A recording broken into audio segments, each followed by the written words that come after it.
And we are live. Hello and welcome back, everyone, to the YouTube Saints, your number one source for Szechuan dipping sauce. And we're going to be dipping our nuts in some fun stuff tonight. We've got a special guest. It's a big secret. Don't look at the title. Don't look You at know, it. Don't fucking look don't at look at it. That's part of the format. Stick to the format. Eyes on me. it. Look at me. I am the host now.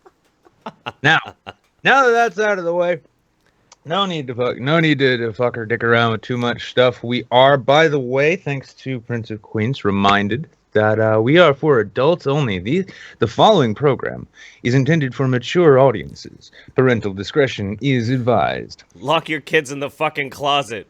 Yeah, or like fucking stick them under the sink and just a few, just take your belt, cinch the handles together, take the bleach out or leave it there. I'm not here to tell you how to raise your kids, but get them the fuck out of the room. I'm gonna give you a few seconds. Give them some Pop Tarts, maybe some Kool-Aid. They'll be fine. Give them a paint scraper. Tell them around to go around back to the shed and chip a snack off the wall if they have to. We all know what this generation is like.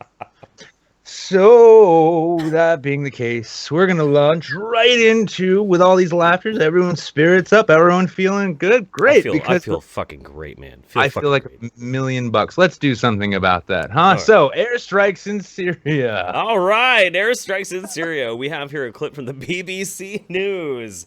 Following a chemical gas attack in Syria, the God Emperor Trump decided that he was going to launch an air attack, an airstrike. He's bombarding them with air, Nick. He's bombarding them with air. Look, listen, I mean, a week ago I wouldn't have believed that, but I've seen some pretty crazy technology out there. Time traveling crystals and shit. We'll get to that. Don't worry. We'll get to that. The war crime that killed so many in the village of Khan Sheikhoun pushed the Americans into military action. I think I can turn that up. The long-term impact on the war itself depends on what the Americans do next. More chemical attacks on civilians would provoke a tougher American response, but the US might accept a return to conventional killing. Conventional killing. Yeah, I mean, well, the problem has been, there's too much unconventional killing going on. And I mean, how are you supposed to track that? Who knows who's winning at that point? Who's got the most points? When do you get the power-ups, huh? Jesus No way to tell. No way to tell. Now, you guys know me, and, I'm not one to get political about things.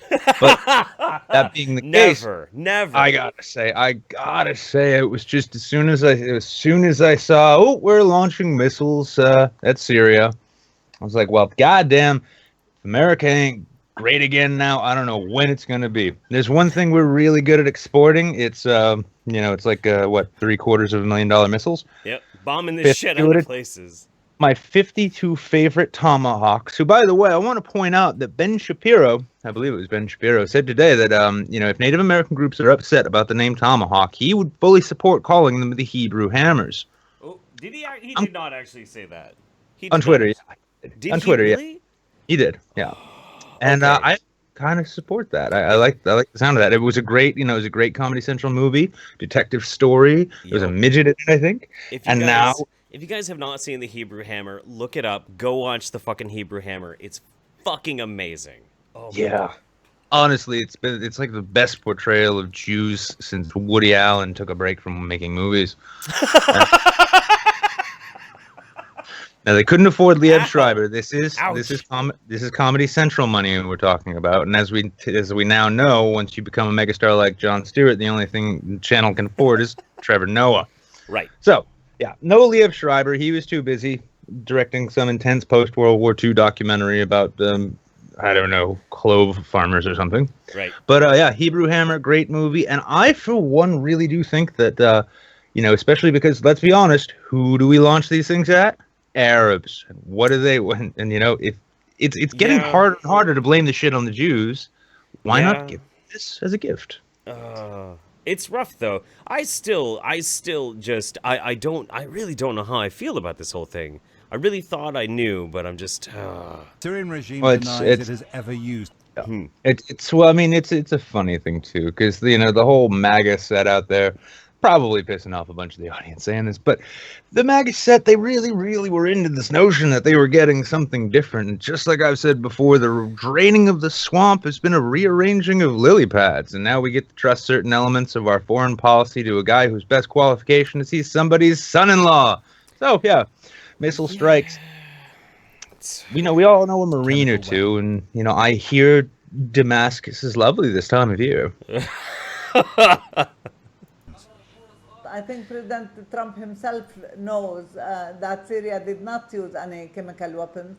It does not have any chemical weapons, as it has given all its stockpiles to the international organization responsible for that. The Americans say they have clear proof that the Syrian armed forces carried out war crimes by using nerve gas against civilians. They are absolutely certain of that. That's why they carried out this raid.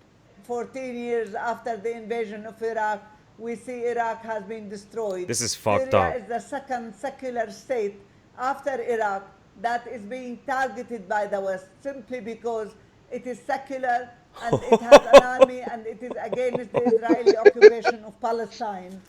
It's so fucking crazy. So I have to ask, if for some reason, it was not the Syrian government that used these chemical agents, because we know they did it before. Yeah. Like it was proven that they actually did do this before. Well, then who the fuck did it? Mm. And no, this is the whole reason we launched an airstrike is because of a Zionist conspiracy, I guess. Yeah, well, no, I mean, if there's one thing we know about the West in general, it's that we hate that dirty secularism. And we also know that the only way that you can really, bring the fear of God back to people is to rain hellfire down on them. Oh, yeah. Like the hand of fucking God. Missiles of tolerance, everybody. Missile tolerance, hitting trucks of peace on roadways of secularist friendship. Well, let's move on to something a little bit more cheerful. How about what's going on in Sweden?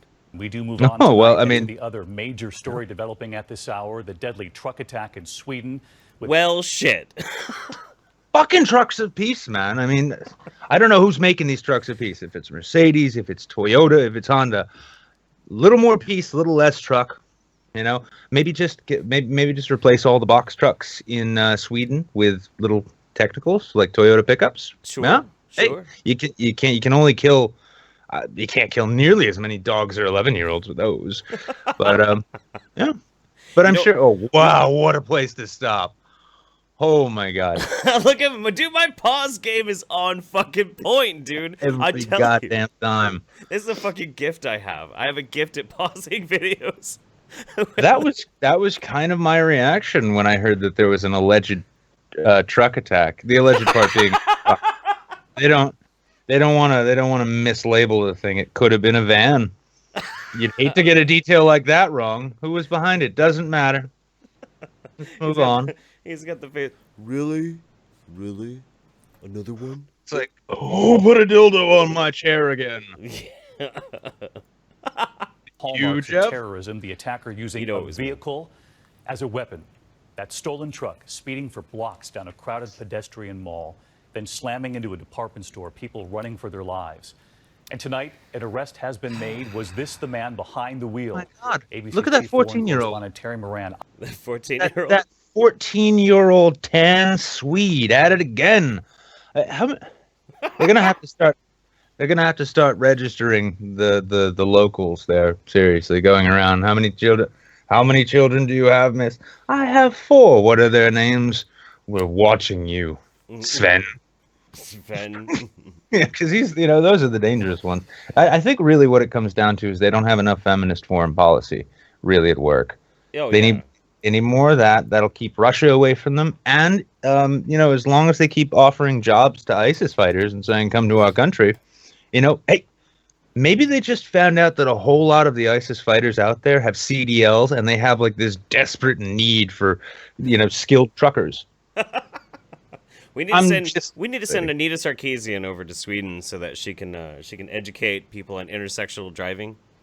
Or you know what? Even better still, if we just take all of it. Recently, I think it was just this last week, was it? For the first time ever, a monster truck did a front flip. Yeah. Oh my We need God. to we need to deploy these sons of bitches over there to fight them there, so we don't have to fight them here. Because those truck wars, you think Mad Max was like, you watch Mad Max, you could almost say it was a documentary if it wasn't for the fact that it got so many things wrong. For instance, you don't get out of the truck and shoot at each other. It's just, it's kind of like, what was that game in the 90s where you could drive the ice cream truck with the clown head on it and blow shit up? Oh, Twisted Metal, Twisted Metal. Twisted Metal, that's Yeah, really where we're heading. That's the next front in the war on terror. So, I agree. yeah, we need more ice cream trucks and, less tomahawk Hebrew hammers. Yeah, goddamn right. Goddamn Hebrew hammers every fucking time. Now, this also did follow just after, it followed the London attacks, too. Yeah, and it's the sad part about it, like we're joshing around, guys. We're joshing around. We're having some fun, but it doesn't take away from the fact that like this shit just keeps fucking happening, and it's goddamn depressing.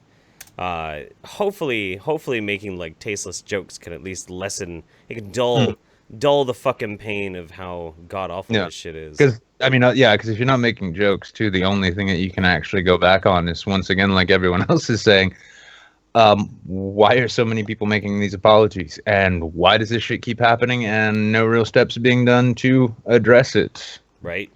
So yeah, let's stick with the dark humor. I think it'll do us all a whole load of good. Now, do you want to stay with the terrorism, or do you want to stay with like the real injustice? Do you want to move on to the real injustice? Well, let's. Okay, I'm kind of curious about if this clip. I don't remember because I watched this clip once, but does it say the nationality, or do you remember what the nationality of the guy is that drove the truck? I want to say, I'm probably wrong here. I want to say I think it was like possibly like a Tajik or an Uzbek. Yeah, it's like an Eastern European. And Eurasian, I think as well. I remember specifically that it was not somebody from like our terror watch list, and and it wasn't, one of the Syrians who, that's the other funny thing with the whole thing is, it's the Syrian wars, all these refugees, and you saw that there was that clip too. We didn't pull it up, and it's sad, but it was the CNN interview with a Syrian who, I guess, witnessed or survived the attacks. Yeah. And he was praising U.S. intervention, right? Yeah. Didn't necessarily shift my opinion of going into another fucking war in the Middle East, but it put a dent in it. It put a dent in it. Oh yeah. Well, this is the thing though, is the Syrians aren't necessarily the ones really flocking quite as much and really putting on the strain. These are North Africans, Eurasians, Uzbeks, Tajiks, Pakistanis, Moroccans. And a lot of Moroccans have been causing problems. Yeah, and so not to go too kraut and tea on everyone, but thousands of these people keep coming into these countries for benefits, and then as we know, a bunch of them amongst their ranks, lots of fucking crazy people, butchers, mayhem, provocateurs, and mayhem merchants. Let's call them. Yeah, I voted with my conscience in November because I did not want to be attacking another country. But then I did see that clip from CNN with that guy, and it put a dent. It put a dent in my convictions quite a bit. But I mean, it's still I don't want any more. Yeah, well, the thing that kind of like gets my gut on this one, that bothers me. It's that, so the idea was, you vote for this guy, hopefully it's going to stop World War III or whatever, right? That'd be nice. Yeah, and I like, to a certain extent, you kind of knew he was full of shit about like not getting into war, because the guy, he knows more about the military than the generals do and all that shit. Anyway, but right now, I did find something that was relevant actually to what we were just talking about. Here we go. Yeah. Oh yeah. Oh. Here comes the freedom, baby. Yeah, what's up?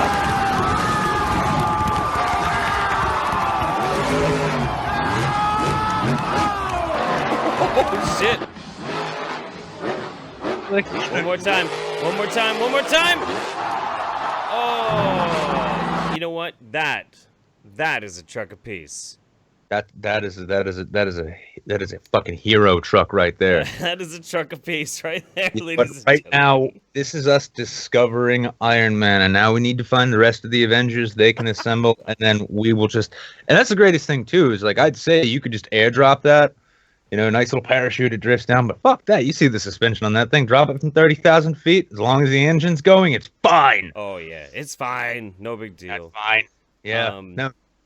That's actually, I think, also a video game. If anyone is a game dev out there, I think Trucks of Peace. Trucks of peace. Yeah. You get a Steam green light like before, it happened so fast your head would be spinning. Yeah. Yeah. So. Nope. Oh no. Nope. I'm getting this set up. It's the audio's not going through. Okay, It's all good. Sorry, yeah. So our last news item. You want to go ahead and explain what happened? I was here. I actually witnessed this firsthand, and this is we've seen the Truck of Peace, we've seen their airstrikes, but last night a gay man felt the full brunt of YouTube's automated nanny state system when a pair of less than fully covered breasts appeared on a live stream on his channel, and for that, Prince of Queens lost his ability to stream and was hit with his first community guidelines strike. That's true. Now, do we have that picture, by the way?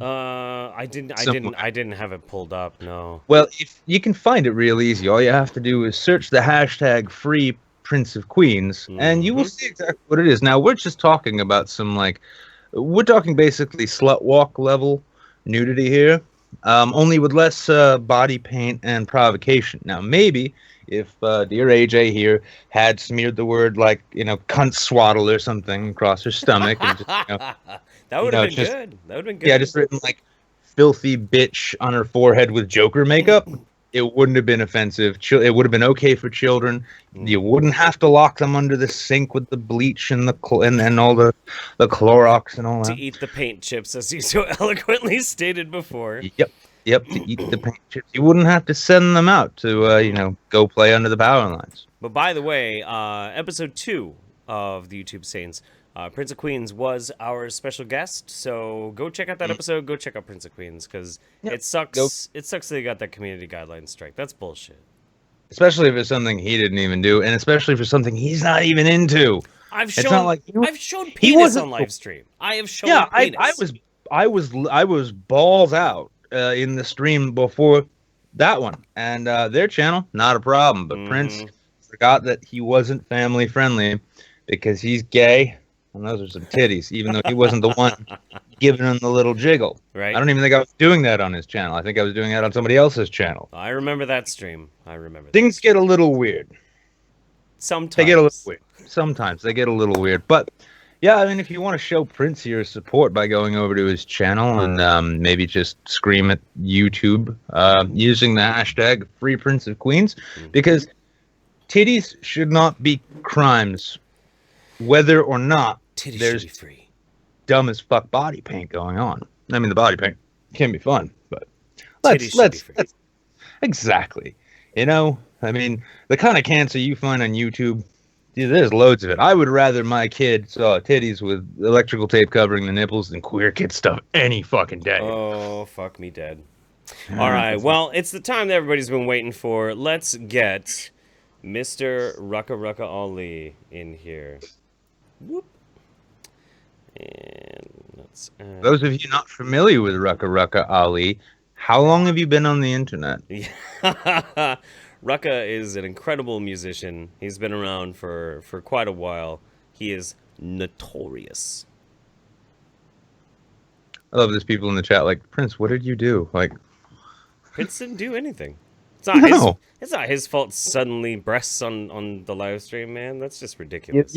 You have to shame the woman in this situation. Right? And that's how you avoid trucks of peace on your streets. Exactly. Yo, what's up, Rucka? What's up? Man, the chat has been thirsty, craving some Rucka Rucka Ali. Aw shit. That's some real that's some great news. Hell yeah. Well, they knew they needed to be patient because after all, there's a format. And without the format there is no show. Without Right. any show, there is no Rucka. So That's Rucka, right. trucks of peace. What are your thoughts? Should we send monster trucks and deploy them to Northern Europe to defend the sovereignty of these endangered nations? Which nations? Yeah, all of them. Everyone, just drop monster trucks across the whole of Europe like it's Operation Market Garden all over again, and see what happens. I don't know, but yeah, offhand, I would say that sounds like a good plan. There we Anything go. that has monster trucks is usually a pretty good fucking plan. Yeah, that technically history shows that regions heavy with monster trucks tend to be great places to hang out. Yeah, full of freedom and front flips, as it turns out. Yeah. Absolutely. And by freedom, I mean lynchings of folks darker than Wizard of Claus. Yup. See, now, you know what? I gotta say, thank you for the endorsement of my lovely pigment. But in addition to that, I think right now we've found the next, national security advisor for the Trump team. Hey. There you Yeah. You ain't quite as rich, but you do win dancing competitions, and qualifications mean nothing. Well, So- and also because Trump's cabinet is so whitewashed, at least if you get Rucka in there, you're gonna have a black man. So there's at least Yeah. I gotta hand it to you guys. People say, you guys play it safe on this little show of yours, but like ripping on Trump—that's a very, very brave thing to do. Bold move, I know. Oh man, We I don't touched know. on the trucks of peace as well, and how those filthy Uzbeks and their CDL licenses are going to be the death call. That's the second bravest position to take. I know, talking shit about Islam on YouTube now. What the fuck? We're getting shut down, format or no. So Yeah. fuck it. The So what's format been- failed. The format Yeah. failed.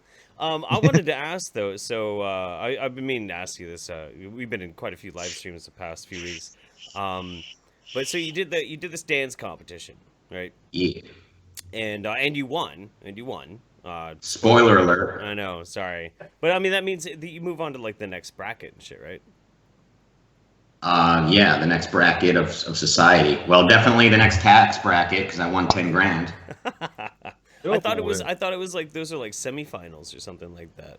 No, like this season, it was just like each episode has a winner of 10 grand. Like in Oh. previous seasons, they had like you win one episode, you move on to the next until you win like 100 grand or some crazy shit. Oh shit. Okay. Yeah. Okay. Mhm. How'd you get like set up with that? I just got an email one day. They were like, "Hey, we're looking for we're casting YouTube or social media people." So Yeah. sounded. So my instinct was to say no. Have you been dancing for a while? I mean, Yeah, I mean, as you can see, if you watch the episode, it was clear I've been spending most of my life training. Absolutely. It was like Footloose mixed with LA Story mixed with like How High. I can't help but think with a few dozen protein shakes and a weekend at the Y, I could probably maybe get to that level myself. But you brought it home, and that was quite impressive. Now, how big is this show connected to any other kind of entertainment show, or is it just sort of like a Dancing with the YouTube Stars thing? So it was Dance Showdown was the show, and it was part of the Dance On network or company, which is D-Trix's thing. I guess D-Trix, as I found out, I went to the show knowing nobody, not Blake Vapes, not Gabby Show, not fucking D-Trix, like nobody. Yeah. But yeah. So so D-Trix, the main host of the show, is the owner of like the company that created that show, and he I guess his Dance On network has Dancing with the Teens, I Know My Kid's a Dancer, fucking Dance Moms, like all these different dance type shows, dance contests, Hawaii, like all this shit. I will crazy. see my dreams. I will see my dreams come through in my child's dancing kind of thing. Like, I live through mychild.com, and if that's not a registered domain yet, I thought of it first. I want to cut, but I do love that kind of stuff. There's a mall up in Portland called Lloyd Center, and the food court is up on the top third story, and you could look down into the ice skating rink. My favorite thing to do when I was like 19 years old was to go to the food court, get some fucking bomb ass clam chowder, and then sit there and watch like all the Korean moms beating the shit out of their kids when they don't do the proper triple lux and shit. Like that was great, man. That was quality entertainment. real quick, $5 in super chat from Travis Riley. I like this. Monster Jam Stockholm. Yeah. Stockholm. yeah. And we did That's We did get 2 from Skittles McStabby Pants earlier. We're all fucked. Take it off. Hashtag free the man nipples. Whoa. I'm wearing Under Armour here, you see, so they're very well protected. The internet's seen my tits off. There's a process to it. My balls were on the internet last night, and last time there was titties on YouTube around me, Prince of Queens kind of suffered for it. Yeah. Yeah. It's unfortunate. Now, speaking of, I've been kind of curious. Now, Rucka, I've only recently been introduced to like your work, and then naturally it was like, what is this? Okay, time to binge. Time to weird out coworkers with it. Normie ass coworkers, they hear for the opening lines of what does the black say, and they're like, oh shit, that's Rucka, right? Like, you're on the internet too? Wow. Now I've heard it told though, you've had your work doesn't always go over so well with certain parts of the internet. Safe to say? I mean, what makes you say that? It's just rumors and scuttlebutt and such. But I mean, as it turns out, there's some people online who are a little sensitive. Do you get much in the way of like just mass reporting or any bullshit like that? I mean, no. I mean, yeah, I don't know. Does flagging like bring down shit anymore? Like it used to be like you flag shit and it's gone. I know like Twitter accounts can get deleted if a bunch of people flag it, but I don't know. I mean, YouTube used to just delete my YouTube used to delete my shit like on a regular basis, but recently they kind of laid off. So how many? I guess that means I'm good. How many channels? How many channels have you lost over the years on YouTube? Like 5 or 10. I don't know. There's a lot. Like I just fucking went through them. But I mean, I guess now like they don't really delete my shit anymore. So that means I'm part of the solution. Well, you did that very woke song with Chris Ray Gun recently. It's a proper fucking Antifa anthem. In fact, I really hope the next time I see a Black Bloc demonstration, one of them's just got a boombox on their shoulder blasting that shit, because that's the anthem of a generation. Punching not. Yeah. I mean, that's Chris's song. The only part I wrote is the part I sang. But yeah, it's solid, great animation too. Yeah. I mean, you also took PewDiePie to task for secretly being Hitler. It's very woke, layered sort of material that you put out. So I am honestly like really surprised you don't have more like Black Lives Matter fans, perhaps. Rachel Dolezal, I bet, probably has illegally downloaded everything you've done. Yeah? Yeah, no, I mean, straight up. I like told her story in a song called Wigger. Yep. A few years back. Like literally just fucking point for point. Everything in her book was in that song. Jeff, do you think this is another thing we really should have planned out? See, the format doesn't always come with plans stream. So chat, like, forgive us, but do you think we can bring up perhaps a clip of Wigger to fine with me. I don't give a shit. Sure. I'll start looking it up, yeah. Yeah, so, yeah, and it's nice, too. It's very rare that we get to actually play material from other channels on here without immediately assuming a copyright strike will be in the pipeline. I mean, it might get automatically claimed, but, like, you can dispute it, and I'll make sure it's unclaimed within a day or two. Yeah. You're with a network, then? No, but my music is, advocated for on my behalf. So that if someone just straight up uploads my exact video with no added commentary, like, if someone's going to make money, it's going to be me. Yeah, for sure. Yeah, I used a bit of a clip of one of Rucka's songs back in I don't know, that was like 2 weeks ago, something like that, to do a promo just because I was fucking super stoked, and yeah, like he just cleared it up within like fucking 6 hours or some shit. Yeah, so I encourage people, like, fucking talk about my shit, fucking play a clip of it, you make it into a meme, fucking, like, if it's your fucking style, if it's your video, like, do it, man, and let me know if it gets claimed. I'm not trying to fuck the little guy or the big guy. Shit, I'm just here to party, man. Hell yeah, cool. Well, Rachel, Sean White, I guess if we're ready to go, This next one is for you guys. The struggle you face every day as black Americans who have to not only fight the white supremacy, but those black supremacists too, trying to tell you when you can and can't be black. God damn. Hey, yo, Rucka.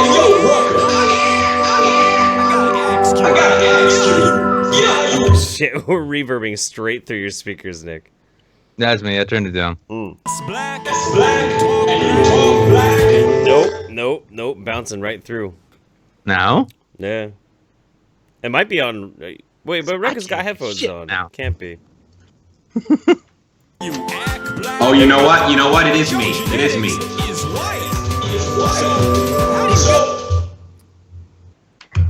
It is me. My bad. No worries, man. I need to like change the audio. Anyway, yeah, you could play it. Can you hear it? Yeah. Okay, so we're good. You can play. You know how you dress black and you talk black and you act black, but your genetics is white. So how do you get to be so black with them genes? It would have been cool if I'd been black, but I'm a wiggle, wiggle, wiggle. Wiggle, It's got that wiggle, trap sound, man. wiggle, wiggle, wiggle.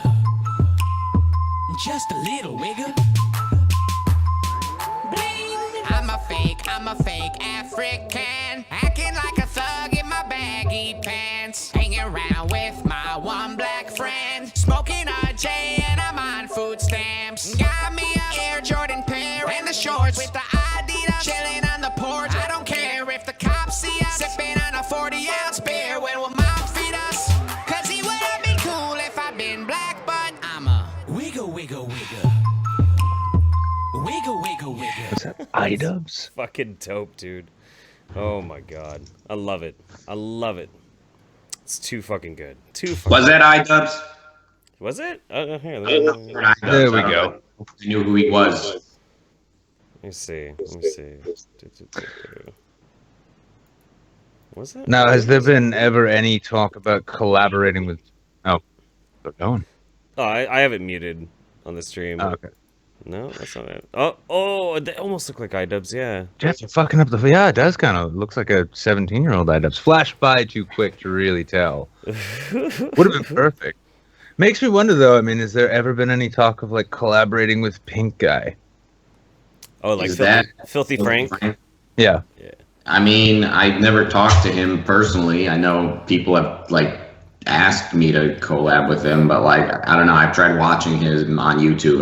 I just don't get it. Like maybe I'm just too old for this shit. Like I don't get it. Oh, yeah. Well, Frank's like, you know, his main video shit is one thing, but he puts that pink jumpsuit on, and suddenly he just gets this mystical power of flow, and yeah, he kind of kills it. But apparently, according to Failure Accomplished, if you want to get him on a stream, it costs like 40 rand. So hey. Yeah. I think that's probably just like Failure Accomplished did ask him to get onto his stream, and he basically was like, yeah, for $40,000 I'll get on a stream. That's probably just him talking shit, man. Probably just him talking shit. Yeah, I mean, honestly, if you've got that's H3 money right there. Yeah. Oh yeah. No, that's some ridiculous shit. Absolutely. But right. So. All right. Well, let's see where we're at. I'm just always checking on time. So, wow, we're great, man. We're great. Yeah, we're fucking golden. We're going really good. Flying. But yeah, no, I've noticed something though, Rucka, and it's something that I always find really admirable. It's something that I try and do too. Is like, you're one of those guys where if somebody's just kind of like, hey, I'm some no-name YouTuber, I'm just some small guy, but I really like your music. Will you come hang out with me in a hangout? You always fucking show up. You always show up. And I think that's awesome. That's fucking great, man. Well, shit, got nothing better to do a lot of the time, so why the fuck not? Absolutely. Well, I mean, aside from telling everybody that we have to all move to LA. Yeah, there's that too. Are you gonna be at VidCon? Yeah. Yeah. Because YouTube villains, it's gonna have to happen. And I mean, there's the more people who are talking about going, and the more excited they're like, oh, I can't wait. You going, Wiz? Oh, I'm gonna. Yeah, I mean, I gotta fly across the fucking country to make it, but it's definitely like. I didn't think you were gonna take a fucking horse. Yeah, well, it's that or fix my car. So I would probably, if you're without a car at this time, I would not go to VidCon. That's just like, I don't know. You haven't been before, have you? No, but I've also it's an excuse to get to LA. The only other time I've ever been to California was a Squaw Valley ski resort. Now I was a beer columnist. I was a beer and liquor critic for 2 years. And I started getting sent on trips for distilleries and breweries like, hey, come to Nashville, check out this whiskey distillery. Oh, great. Yeah, cool. I got temporarily reclassified as a lifestyle blogger, and they sent my out-of-shape ass to go enjoy the spring skiing after a 12-hour flight. And yeah, it turns out 16 years of bad habits and non-athleticism does in fact affect your performance. Who would have thought?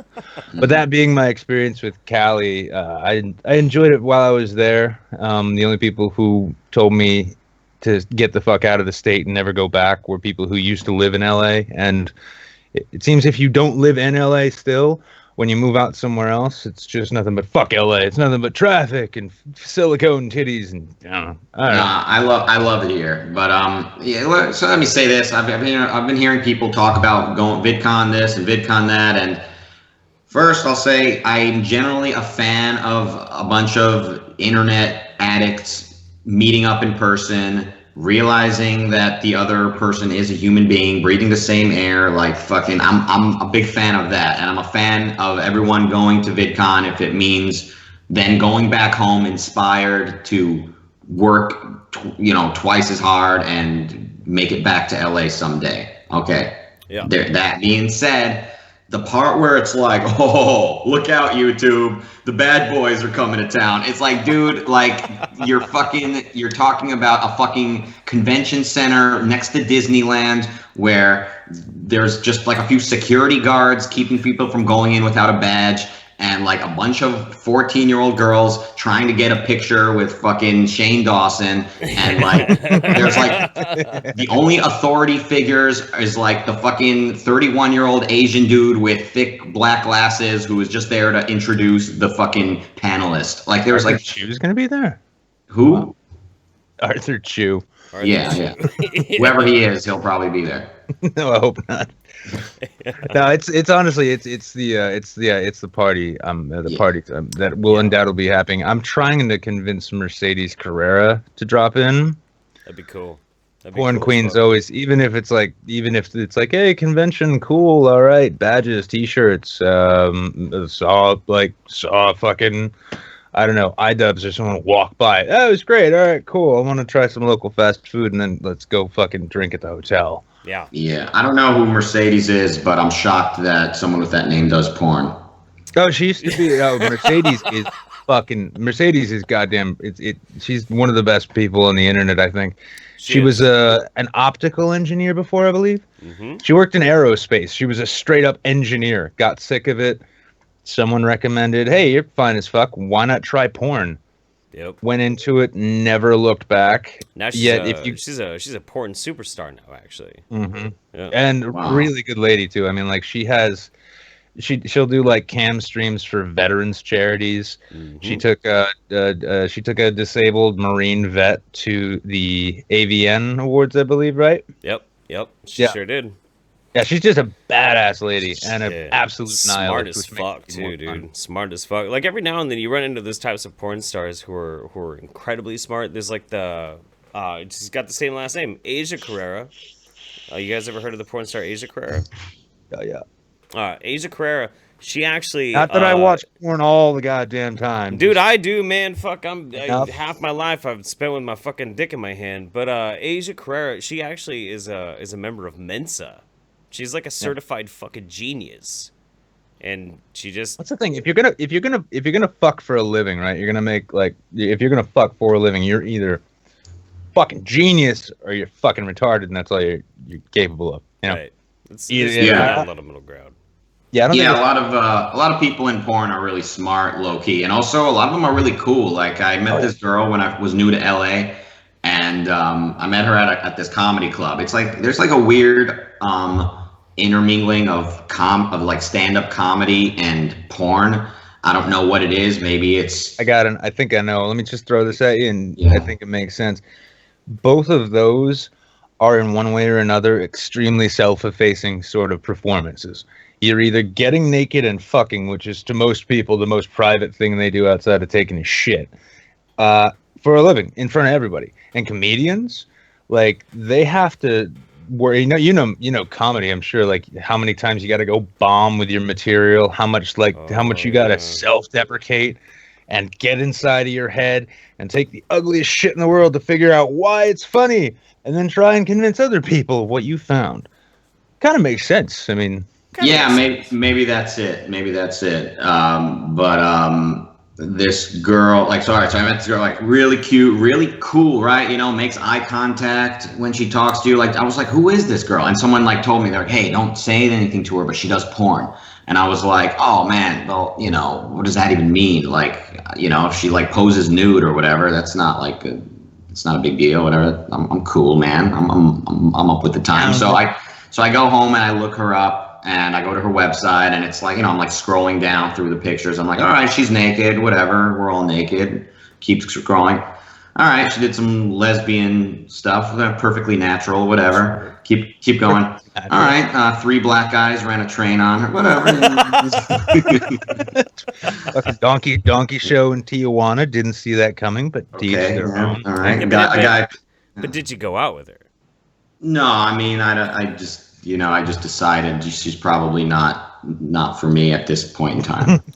Yeah. Fair enough. Yeah, porn stars though are pretty. I mean, like, I came out of a bit of an acting world in New Orleans, and most of the guys I knew down there, most of the actors and actresses in there, half of them had come out of LA, and I think maybe that's, like, if you're an actor who doesn't make it big in LA and you leave, I could see maybe why you wouldn't have a great impression of LA. Especially if you're surrounded by managers and agents, casting directors. I suppose so. But it is funny because, like, I found kind of a similar thing with film actors, is that a lot of them are, they're either grounded and based as fuck and really cool people, or they're fucking weird as fuck, like Crispin Glover, let's say. But he is a cool motherfucker. I've met cool as fuck. No, we did Amy in a Cage together. Yeah, the motherfucker's like, yeah, he's a good dude. He's unabashed. He knows everyone. How everyone sees him, and he's perfectly comfortable with it because that's just who he is. Like, he's just that weird motherfucker. You know, I got to meet John Goodman in New Orleans, actually. That's a good dude. Yeah, I met him, but I met him under really weird circumstances because, like, so I was doing armed security down in New Orleans, and the neighborhood that I was doing, graveyard shift, they fucking, like, this is so fucking crazy. As weird as I look, I had a job where I had a car with a light bar and a gun and a fucking badge. Like, I was going around like a fucking cop, effectively. They still got dreadhead Jonathan Davis types down there doing that. Don't worry. Oh, thanks. There's the Jonathan Davis reference, everybody. So anyway, at least one. You always need one. There was an armed robbery suspect that was in the fucking neighborhood, and he got cornered on this one block, and it was the same block that John Goodman lived. And he comes running out of his fucking house in nothing but a pair of boxer shorts. And I gotta tell you, I love John Goodman. Seeing the man in nothing but a pair of boxer shorts is a little jarring. It's a little jarring. Not the most flattering look for him. Yeah. Right. But he was very nice. He was very cool. His wife is really super nice. She loves her wine. Really, really sweet woman. His daughter is one of the hottest women I've ever seen on the planet. Oh my God. Every morning, I'm about to get off shift.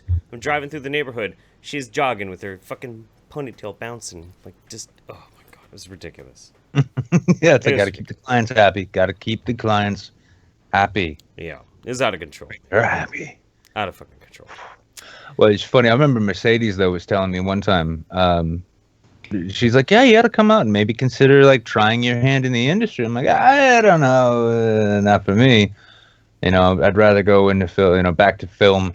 And she was, apparently porn is ultimately where, it's almost cliche, but porn's where a lot of aspiring actors end up going after a while. And she said that it was, the way she was telling me, though, it was funny as fuck, because so she says, you show up on set, it's the girls who are there who are just it's a job.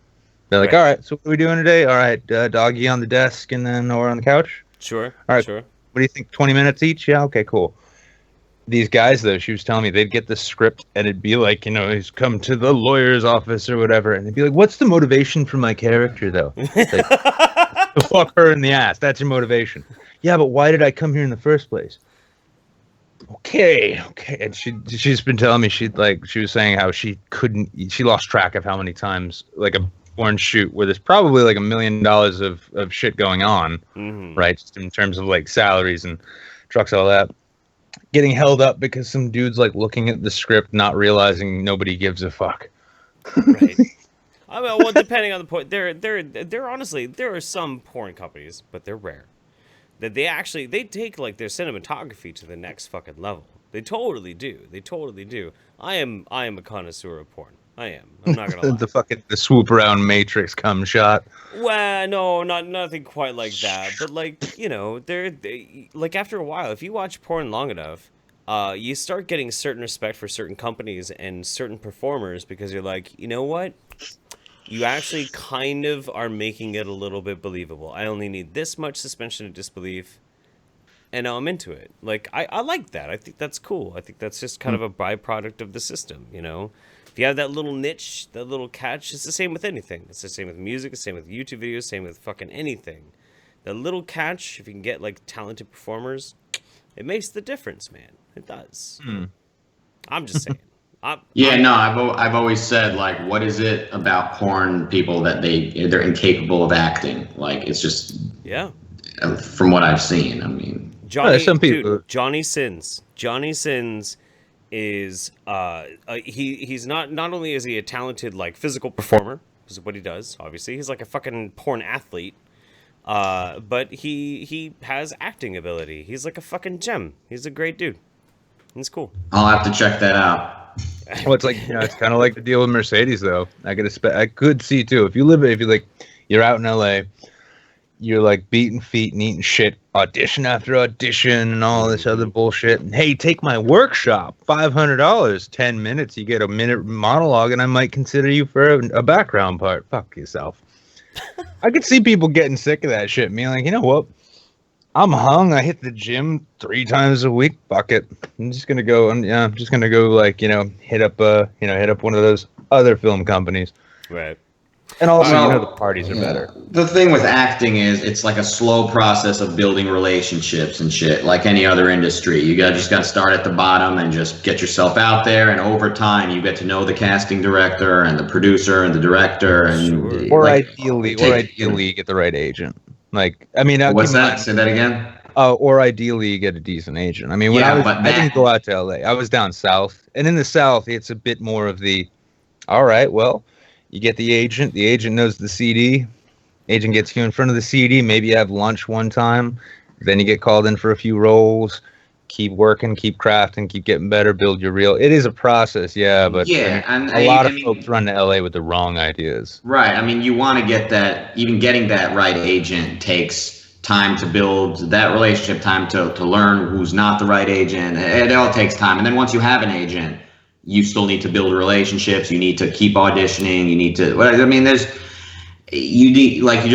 takes time no matter who you are. I mean, even these actors who seem to blow up overnight, like you see them on their IMDb and they've been acting for 10, 20 years before you ever heard of them. Like, it really does take a lot of time. So yeah, people do go a lot of times into showbiz thinking like, oh, if the right person sees me, and, you know, if I get that one lucky break, like this retarded, ironic movie version of the story where, like, you're at the right place at the right time and you get discovered, it's just not really based in reality. Just like if you were hiring somebody for your podcast, you wouldn't hire somebody that doesn't have a lot of experience and who you don't trust to not show up high on crack. Yeah, we don't exactly have a big staff here. I mean, like, you know, we give them bird seed and bird seed and Dasani, and they seem mostly happy.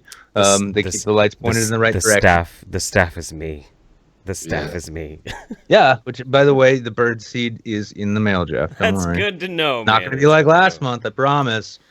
Yeah, you know, it's not going to be True Green again. By the way, twice. If you guys were all in LA, you could be going on auditions this whole time, you know, while you're building your YouTube channel. Like, casting directors and everything, they love the fact that you're on social media. They're not like sitting watching your videos and fucking be like, oh, he's anti-feminist? Oh, I'm a Hollywood liberal. No, dude, that shit doesn't exist, dude. Like, you're lucky if they even watch your fucking reel. You think they're going to sit and watch your YouTube videos? They just want to see the numbers. Like, this guy's got how many followers on Twitter? Yeah, we'll let him audition. And then, like, dude, it's just quick. Oh yeah, my old agent was. It's kind of funny with like the way we were talking about like the LA and the expectation game. My old agent, when I was down there before, I was doing classes, I was doing small bits and wherever I could and all that background to keep the fridge full of beer and food.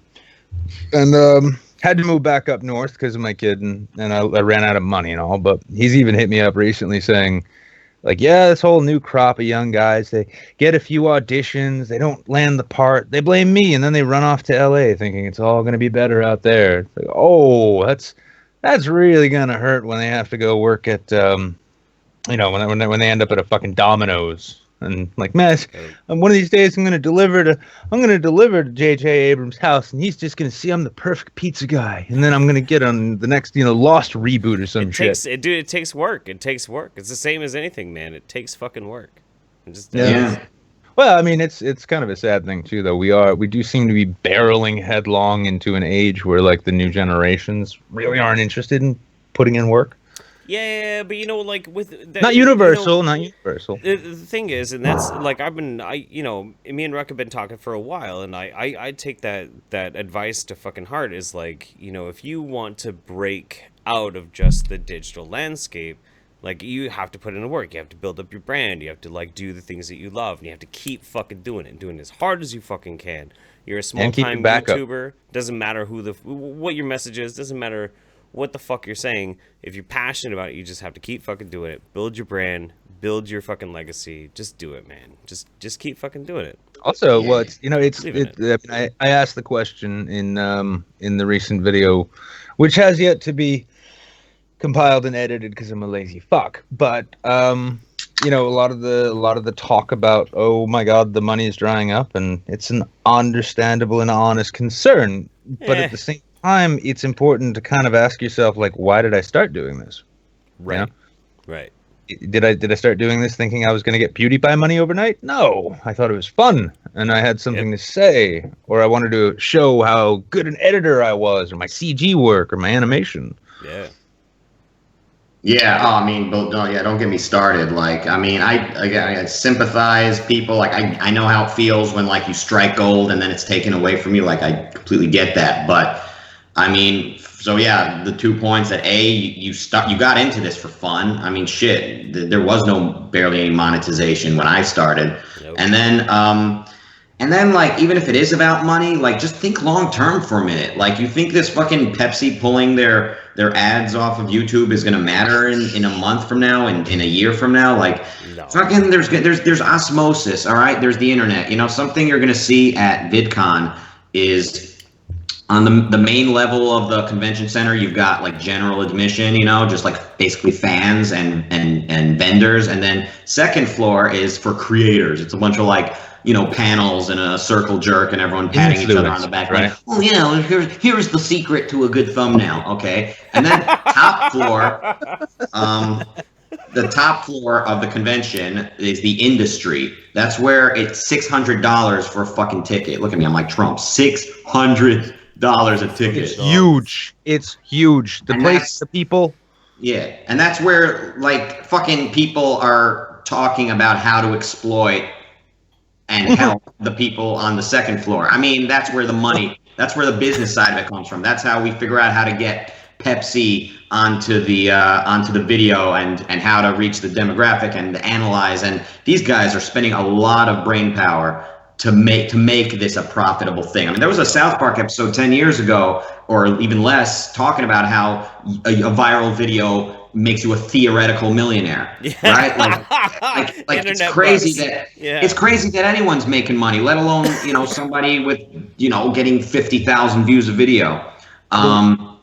It's like it's like, I don't know. People just need to realize, like, you hit the jackpot. You've got like a cushy gig, even if you still need to work a day job. Like, you're just fucking stick with it, dude, and just like, this will pass. Like, in the future, like in a year from now, or in 5 years from now, or whenever it is, like it will get to a point where like your local pizza joint, instead of them taking out a TV ad in your neighborhood, they're just gonna have YouTube advertising your particular neighborhood, and it'll be easy for them to do. And that's the ad that'll show up in the video if you watch it in your particular neighborhood. And certain products will cater to you, and like it won't be as easy as fucking Wall Street Journal just going right to fucking Coca-Cola, because if Coca-Cola wants to leave, dude, fuck them, dude. Fucking Fago will be advertising to you over in fucking Detroit, you know? Yeah, I mean, are you a fan of Joe Rogan at all? Yeah, sure. Not, yeah. I mean, whatever. I know. Who I just, well, I found the the story of his podcast interesting, because he started out podcasting just because he wanted a podcast, and it was him and his comedian buddies shooting the shit, and then he went for sponsors, and everyone's like, no one's gonna sponsor this shit. The first one to pick him up was like Fleshlight. They're like, yeah, we'll take it. Fuck it. He's like, all right, yeah. This, I just want to let y'all know this episode's brought to you by the Fleshlight. Best way to get your dick wet when no one else is around. Sure. Yeah. Fuck it, go for it. Exactly. Yeah. Exactly. Porn and comedy, man. Wait until Pornhub decides, like, whoa, holy shit, the fucking market price for advertising on YouTube's cheap as fuck in every video. I think part of this whole like anti Coca-Cola outrage is that YouTubers want to feel like Coca-Cola walked away from them personally. Like they want to feel that relevant. Like, oh, how dare you pull ads from my video? Yeah. You know, but like. Yeah, look, at the same time, I'm happy people are speaking out about this. Like, I'm happy there's pushback against, like, Wall Street Journal. Like, believe me, I'm happy. I'm sounding more like Trump the more I talk. Believe me. But believe me. But the part where people are like, oh, yeah, like, this is all about me and I'm going to quit, or I have no incentive to create if this, like, I have no incentive. It's like, dude, like, it's like you're taking your audience for granted, dude. Like, they're already getting bored of you from the minute they discovered you. Like, you need to fucking... You know, I watched the Warskis today, and they said, like, they were like, yeah, this sucks right now, but, you know, those of you who are slowing down on your content and basically, like, you know, going on strike, like, this whole thing will be over soon, and you're going to find that you hurt yourself tremendously by taking a break. Yep, absolutely. Yeah, my thinking that I was going to express in the next video I'm going to put together. Sorry to interrupt, Jeff. But it's that also before this, there was the whole you're not advertiser friendly thing, and everyone was up in arms about that, but everyone at the same time understood what they were talking about. Sure. That being the case, if that sweet ad revenue is not there, and you're not you don't have to cater to that particular sort of demographic, not demographic, but that angle of things, doesn't that mean you're right back where you started, where you're free to say and do whatever the fuck you want? Yeah. Worth something. And you know, even if you're like, it's true, like maybe a big chunk of your video that's released, like right now with the YouTube ads being kind of demonetized, maybe you might lose out a little bit on ad revenue for that. But the more you build your library, the more exposure that you get. The more people see your shit show up in fucking search histories, the more it ends up lending towards you anyway. There's no reason to fucking stop. There's no reason to fucking slow down. Just, you know what? There's even more of a reason to go fucking harder, dude. To go faster and harder that you possibly can. So when this all balances out, because it will, then you have a wider variety, a wider library, and it just pushes your brand. It's the same fucking thing. That's all you gotta do. Just keep working. Just keep fucking working. It is true, though. It is kind of funny, because I like to make the joke from time to time that YouTube is the dream of cable access TV fully realized. Oh, yeah. Kind of is. Oh, you made a 30-minute short film with your friends where you're just kung fu fighting on the rooftop of your apartment building? Guess what? Like, upwards of 2 million people might watch it. Sure. Or they might not. Yeah. It's like, it's bittersweet. Like, on one hand, you've got access to the whole world, but on the other hand, you quickly will find out if nobody's checking for you. Did either of you guys ever see, there was a documentary came out a few years ago. Keanu Reeves produced it and directed it. It was called Side by Side. Really good documentary. And it was about the film and television industry switched from actual film over to digital, and how the entire sort of market was going that way, not just at the top end, but how because of that, you had your original digital film cameras come out. Those had their day, replaced by Red Epics and Arias and all those. And then all of a sudden, like it always happens, the high-end technology becomes cheaper. And I think he was talking to Scorsese, who was saying it's a double-edged sword. Because on the one hand, yeah, now everyone can afford a fucking high-resolution camera, software and editing, sound materials, all that shit. And it's a double-edged sword because on the one hand, that fucking brilliant artist, the fucking masterwork that would have never been able to be made or produced before can now be made. But to find it, you're going to have to wade through mountains of self-indulgent garbage. Everyone's Sofia Coppola all of a sudden. And it's like, I'm going to make a movie about my difficulty dating downtown. Like, okay, well, that's on top of the rest of those, but holy shit, this random, like, guy in one room having a mental breakdown film is fucking genius. Never would have been made 15, 20 years ago when you had to go to, what is it, like, not high 8, but the 30 millimeter film there? No question. Yeah, I mean, it continues to get cheaper and smaller and just, I mean, more accessible. Look, I used to mail a fucking flash drive across the country when I needed to send someone something, and even a flash drive is insanely advanced compared to whatever was around 10 years before that. Like when I first learned how to edit videos, like in high school, like we called editing stations. There were these big computers that cost like 10 grand a piece. And just to edit fucking linear editing on DPS velocity. I mean, the fact that we're all like able to edit on our little phone now and like create a video. I mean, there's no question technology continues. They innovate. It gets easier and cheaper. Back in those days, like, so you took video and television production courses back in the day. Did technical director for a live show not seem like the worst fucking job on earth to you? It's like, like when you're live on the air and you need to hit that button at the right time. That's fucking 9 screens. Like, all right, bring up 4, test 4, roll 4, bring up 9. Okay, 9's good. Roll 9, fade into 5. Whoa, no, I'm not that autistic. Yeah, but when it goes right, like you feel like Superman. Oh yeah, you walk out of there wondering how the fuck you managed, and you're like, well, it came out pretty good. Oh shit, no, this sucks. What sucks? Never mind, only I can see it. All right, so how about we let's move on to Over Under, the section of our show where we do undersubbed people and oversubbed people. We usually start off with the undersubbed channel, and for undersubbed tonight we have one of my personal favorites, one of my absolute personal favorites. He helped me break through racism. It's totally true, because I'm mostly Finnish, and the Finnish people hate fucking Swedish people. It's true. My people are crazy intolerant about the Swedes, but this beautiful man right here has helped to broach the racial divide. This is Oskar Jungell.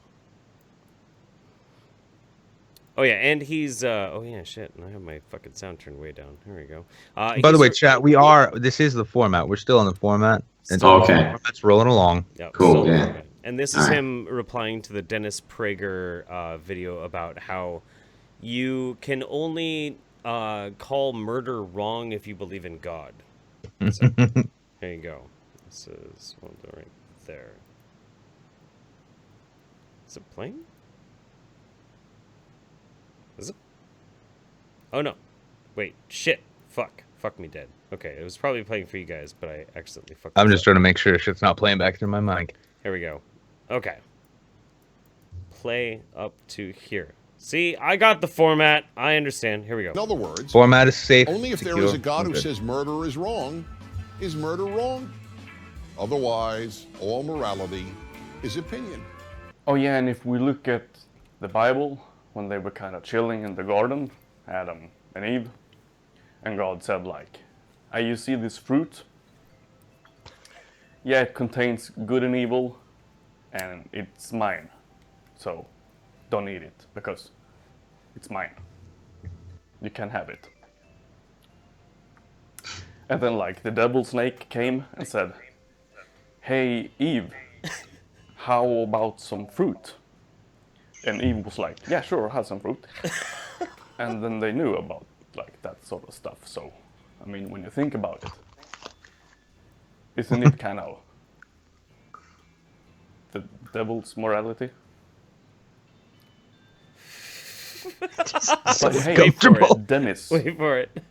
you fucking snakehead. Let me ask you a question. If God's morality is like the absolute morality, then how come giraffes have such long, snappable necks?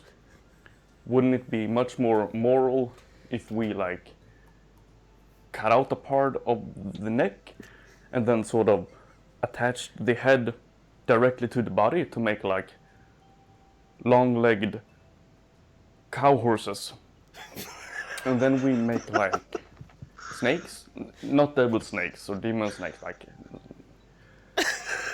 snakes out of the necks. Because snakes, they like, you know, shed their skin. So if we take good care of the snakes and they start to shed their skin, we can use the skin to make like infinite snake giraffe leggings. And I think that would be pretty good. Of all of the responses to that Prager video, I do think he really tapped into the one element of the whole debate no one's been paying attention to, which is the fucking leggings. Oh yeah, absolutely. Yeah.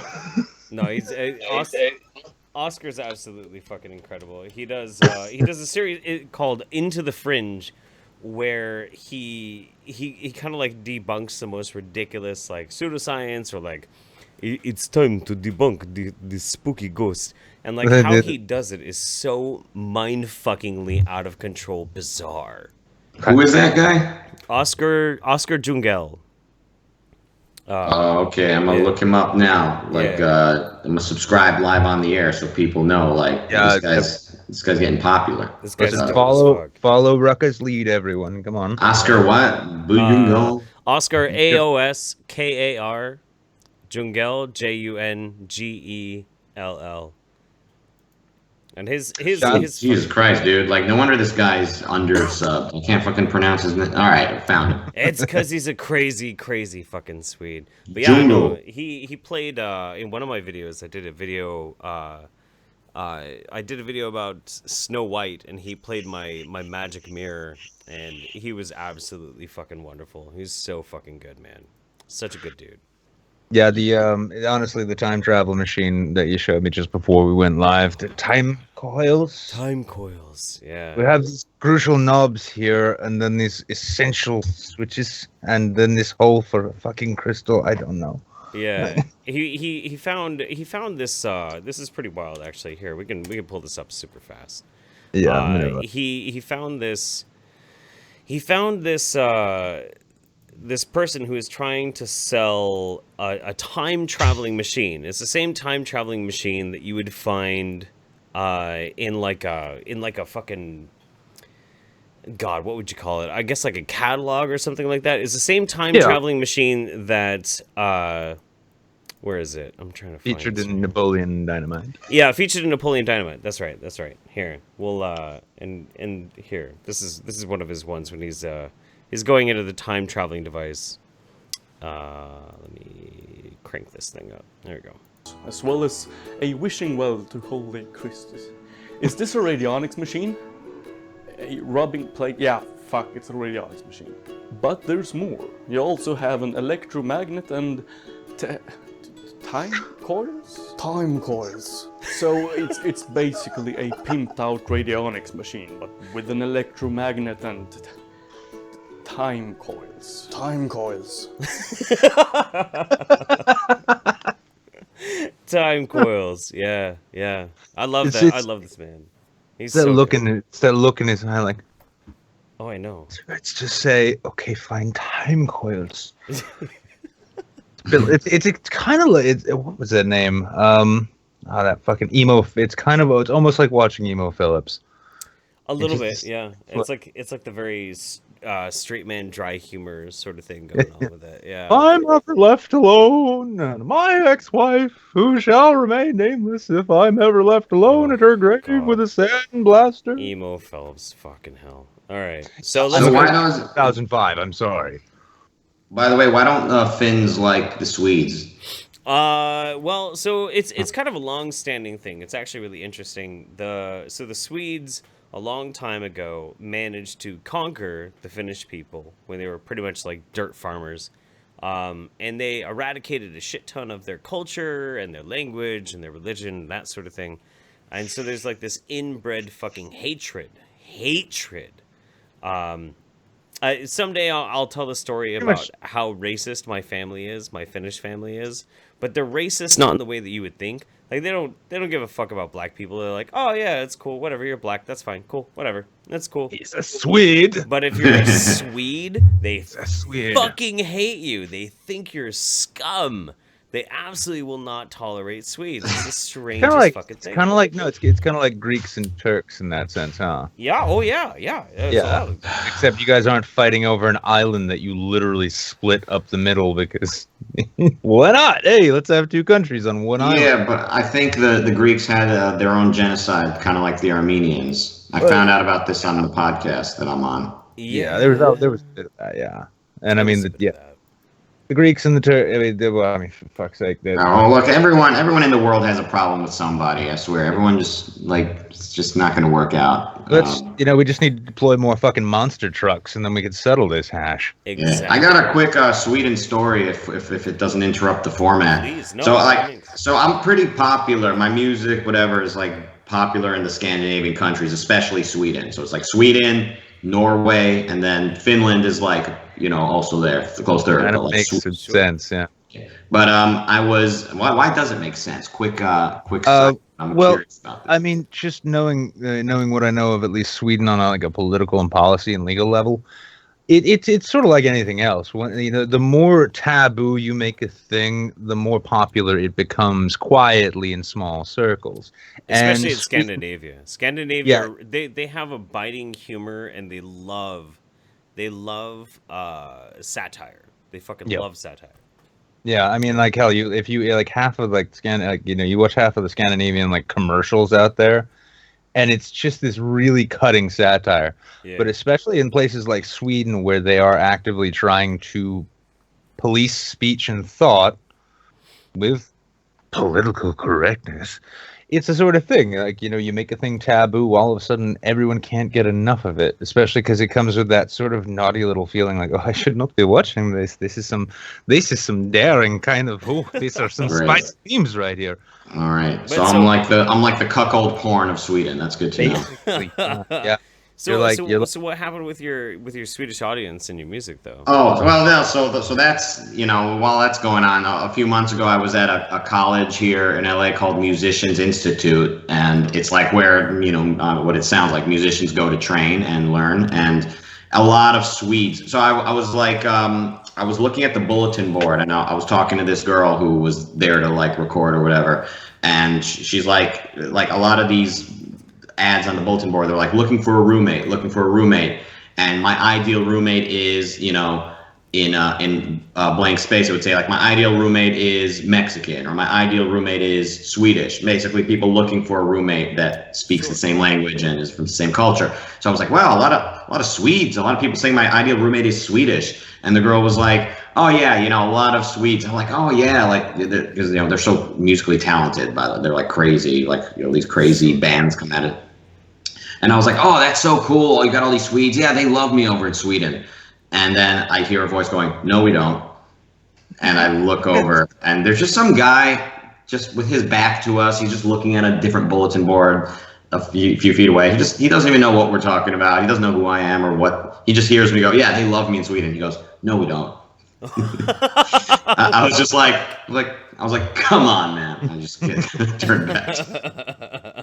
That's fucking ridiculous, man. Little did he know I was going to publicly call him out here on a world famous podcast. Oh God, yeah. Or a video live stream or formatted show. Pwned, bitch. Streamcast. Yeah. UK. With a Finnish host who will not stand for any Swedish bullshit. This damn right. aggression shall not stand, man. You gotta. If you're a Swede, you gotta work to earn my fucking respect, man. I got deep-seated racial hatred coursing through my face. Yo, By I the mean, way, for what? go ahead. You had a No, thought. I was just going to announce, like, I'm going to try and we should try and drag Angry Swede on here as a special guest, don't you think? We can test how past your racist biases you are, how much your awareness training, how good an ally we can get him on to debate the golden one. Oh my fucking god! Have you ever seen the Golden Run, Rucka? No. Oh my god. The golden. You remember, like, do you ever remember like the old He-Man toys?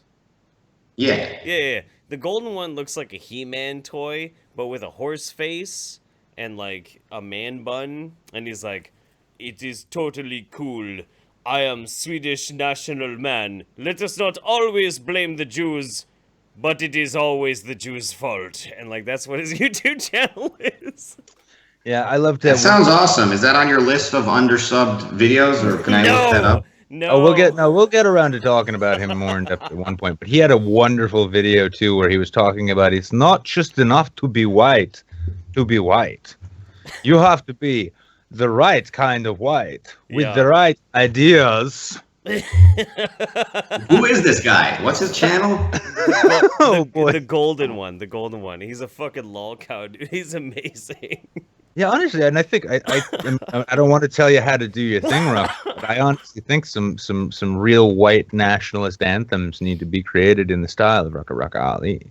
Oh. Yeah, yo, like I gotta tell you, this hatred between the Finnish and the Swedish is funny to me. Like that's fucking that right there. Like shit nobody knows about. It's like the two most fucking like Hitler's two most favorite people. Like these two fucking like big fucking good looking groups of people just like hate each other's fucking guts. Like that's fucking awesome to me. Like with their funny accents, like adding an S to the end of every word. Like fucks the Swedes, we don't likes them. And it's like oh my god. Shit. It's like outtakes from Metalocalypse. Should I tell the story about how my family is racist? Yes. Oh, always. God. I was saving it for another video, but you know what? Fuck it. I'll do it here. Make it another video, but you can tell it now. Yeah. So here's an example of like why my family is so interesting, because my father's side of the family totally Finnish. They're all Finnish, like painfully fucking Finnish. So one day, my big uncle Sven, his name is actually Sven, is hanging out in the one commercial building in their small fucking town in northern Michigan, right? It's the gas station, the city hall, the police station, the market, etc., etc., etc. He's in there and he spots a black guy, right? And he goes walking up and he's like, "Hey boy, what are you doing here in town?" And this black dude turns around and sees this fucking 6'8" fucking Swede, this size of a goddamn fucking refrigerator, and he's like, nothing? Getting groceries? Getting some wine for dinner?" And he's like, "Wine for dinner? That sounds pretty fancy. Hey, where you think you're gonna be going there tonight? Hey, what you doing around these parts?" He's like, well, I'm here with my fiance to visit her family." "Well, your fiance, huh? Well, who's your fiance?" And he says, and it's like Sven's third removed niece, right? You know, like way down the fucking family line, but it's his niece, and she's a Finn. And he just goes, "Hey, is that right? Well, that makes you fucking family," and slaps him on the arm. He's like, "Oh, you gotta come to my house after you're done with dinner. We'll top back a fucking bottle. We'll have a good one. You're practically a goddamn Finn. Fantastic. No problem. No fucking problem. Totally cool. Dude's black as goddamn midnight. Uncle Sven, don't give a shit. Practically a Finn. Marrying a Finn girl, you're okay." I come into town about 6 months later, come for a visit. We rolling through. We see there's a pasty shop. Pasties are big in Scandinavian culture. They love pasties. Delicious food. It's amazing. We come rolling in. I see Big Uncle Sven. I'm like, "Ah, Sven, how you been? Hey, what's up with that pasty shop a few miles back?" And he looks at me and goes, he spits on the ground. He's like, "Fuck that shop." I'm like, "Whoa, Sven, what the fuck? Why are you so upset? What the fuck's going on? It's a pasty shop. He's like, yeah, but it's owned by a filthy fucking Swede. She's lucky I don't fucking firebomb the place. What? What?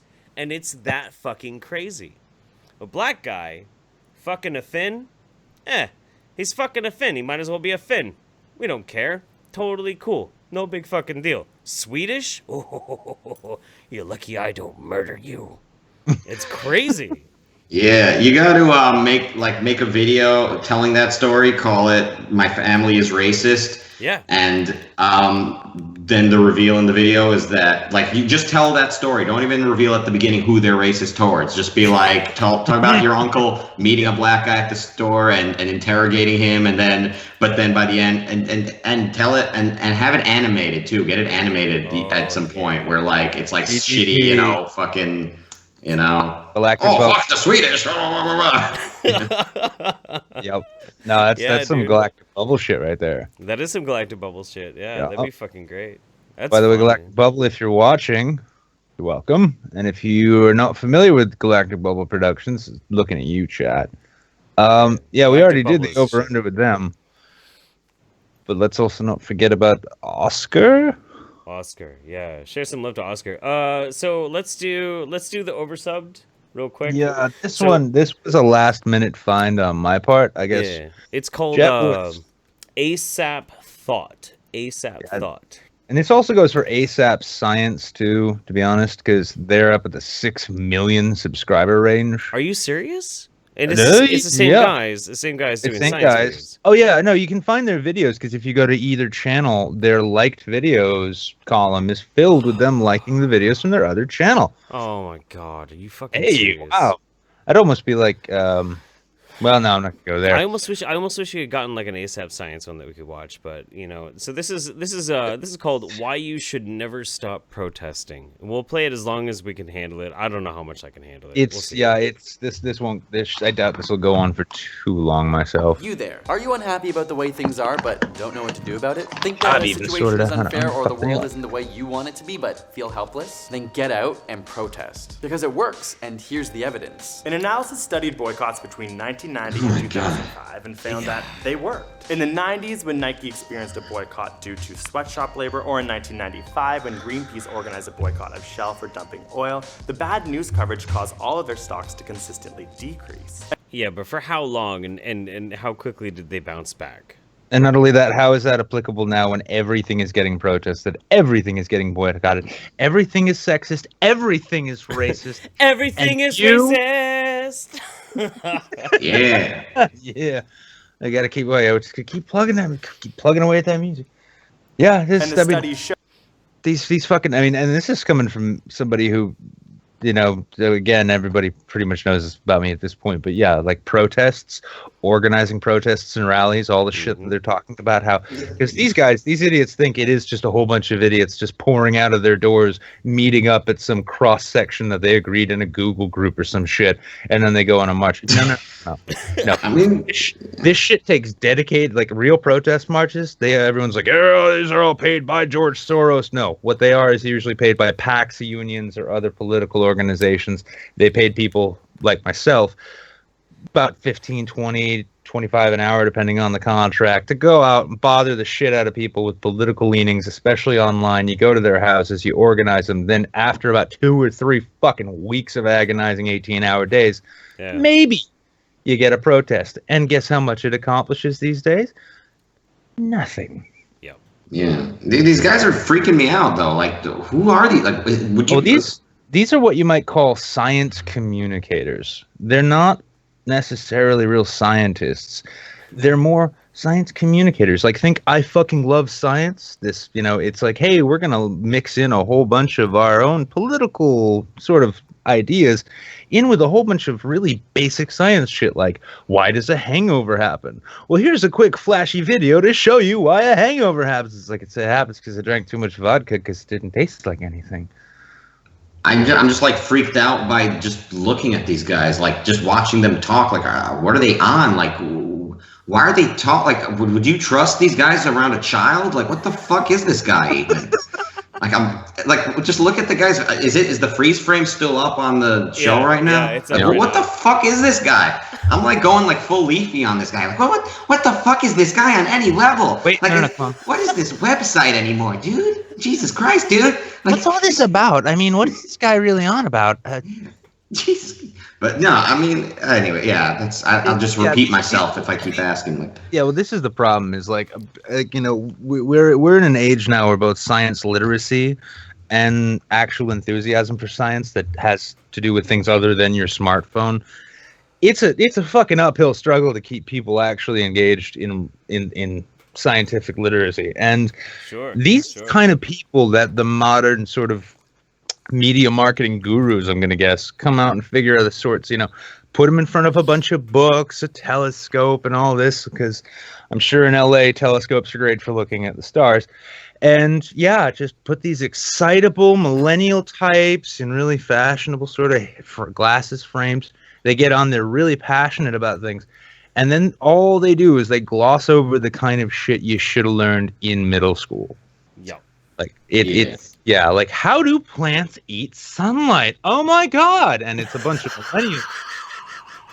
Oh wow, bro! Did you know about this photosynthesis? Oh, it's the illest thing since sliced bread. Boycotted and changed their practices. Oh, please, by all means, go for it. Me? Yeah. Oh yeah, no, just like the part at the beginning where they're like, are you like unhappy with the way the world is? Like, is the world not exactly like you want it? Well, here's what you should do. But it's like, whoa, slow down. Like, what are we talking about here? Is there like a literal fucking Holocaust? Is like there literally slavery happening? Or is it, have we just gotten to the level where everything that bothers you about the world is fucking Hitler? It's like, Jesus Christ, like what the, he's just shamelessly going like, are you not completely satisfied with the world? Like, I thought the whole fucking, like, the basic fucking, like, point of adulthood is just, you need to come to terms with the fact that everything is not exactly like you want it. Like, isn't that, like, just the kind of, like, step one of just, like, life on Earth? Oh, yeah. Oh, yeah. Get used to it. Shit is not how you think it's going to be. Yeah. No, it's like, are you really upset about the fact that Iron Fist cast a white dude for Netflix? Get all your friends in the fucking street and don't go back inside until they hire Jet Li. I'm just the fact mad. the fact he would like use the phrase like, "Are you not happy?" It's like, is there something about the world you don't like? It's like, what the. All right. Shit. An elevator in your walk-up apartment building. Let's try it. Let's see if we can get a little. We only got 32 seconds in. Let's see if we can get a little bit more. We'll try it. It's not just about poor sales. It's about how bad publicity worries stockholders. But now you might be saying, what about things like the Occupy Wall Street movement? Didn't they fail to get anything done? You might be able to say that at the time no specific directive was accomplished, but the Occupy movement came out of the frustrations and backlash against the financial crisis. This arguably led to how the ideology behind someone like Bernie Sanders became so popular. It started a conversation that allowed people in society to bond over wealth inequality and financial injustices. We still talk about the 1% today. Black Lives Matter stemmed out of the death of Trayvon Martin and unrest in Ferguson, Missouri. It brought international attention to the racial injustices of America and made the discussion of white privilege a household conversation. The cancer courses through me. Listen, it was kind of like They Live. I had to put the glasses on to fully understand what was going on, but oh my god, these guys are so woke. Jeffrey, we need to stop making fun of them right now. They're so woke. I'm sorry. I feel very bad. I feel like I have not appreciated how woke these young men are. Wokeness level, like let's stale old meme over 9,000. No, I can't even do that with that straight face. This is the kind of shit though. Like if you go to a science channel, is this what you expect? Is this kind of shit? Like if you're like, I mean, I'm a parent. If I'm gonna sit my kid down. Oh, it's a science learning channel. Hey, do I want them talking about like, oh, well, and all of these political movements are super important, you guys, just super important. We got to keep marching in the streets because, you know, and then what? Like, but it's just like open, like, hey, might as well send a fucking email to Antifa, yeah? Have a little black bloc action going on there. Like my 9-year-old. Like, think of the children. My 9-year-old came up to me today crying. Now on Amazon.com, get your 8-year-old scaled sized face mask for Antifa resistance. The latest in fashion boutique Antifa fucking gear. I've actually got a black bandana now too. I picked it up for when I was riding the other day, and as soon as I got home, I'm like, well, that did fuck all to keep my face warm. But videos. At least it's not like half black, half red, because that would just be fucked. I gotta order that on Amazon. But true. Yeah, this is what we come to. This is the age of I fucking love science. It's like, how much do you love science? Well, not enough to learn about it. Right. But I'll sub to these woke as fuck channels that are, gonna like, maybe they'll say something, maybe they'll actually, and this is the worst thing too, if you're trying to get into real science, if these are the kinds of faces and voices which are gonna bring forth the arguments about things such as climatologists, pretty fucking on board with the idea that man-made climate change is a fucking issue we need to deal with. If these are the people who are going to be presenting that information, all you need is for the Steven Crowders of the world to be like, look at these faggots. Ha! Ha! Ha! True. That's the end. I mean, there isn't even an argument at that point. I want to point out one more time my pause game. It's pretty on point. This is the screen capture right here where we're paused right now. I think is like the sum and total of this video wrapped up in just one perfect screenshot. I don't know. It's pretty the interesting thing is, like, guys like this, they do hurt the cause. Like, guys like Bernie would be elected, and Occupy Wall Street would completely bring down the financial sector because, in my opinion, people are retarded. But sure. But when people turn it into a fucking gender fight and a racial thing, and like they pit everyone against each other.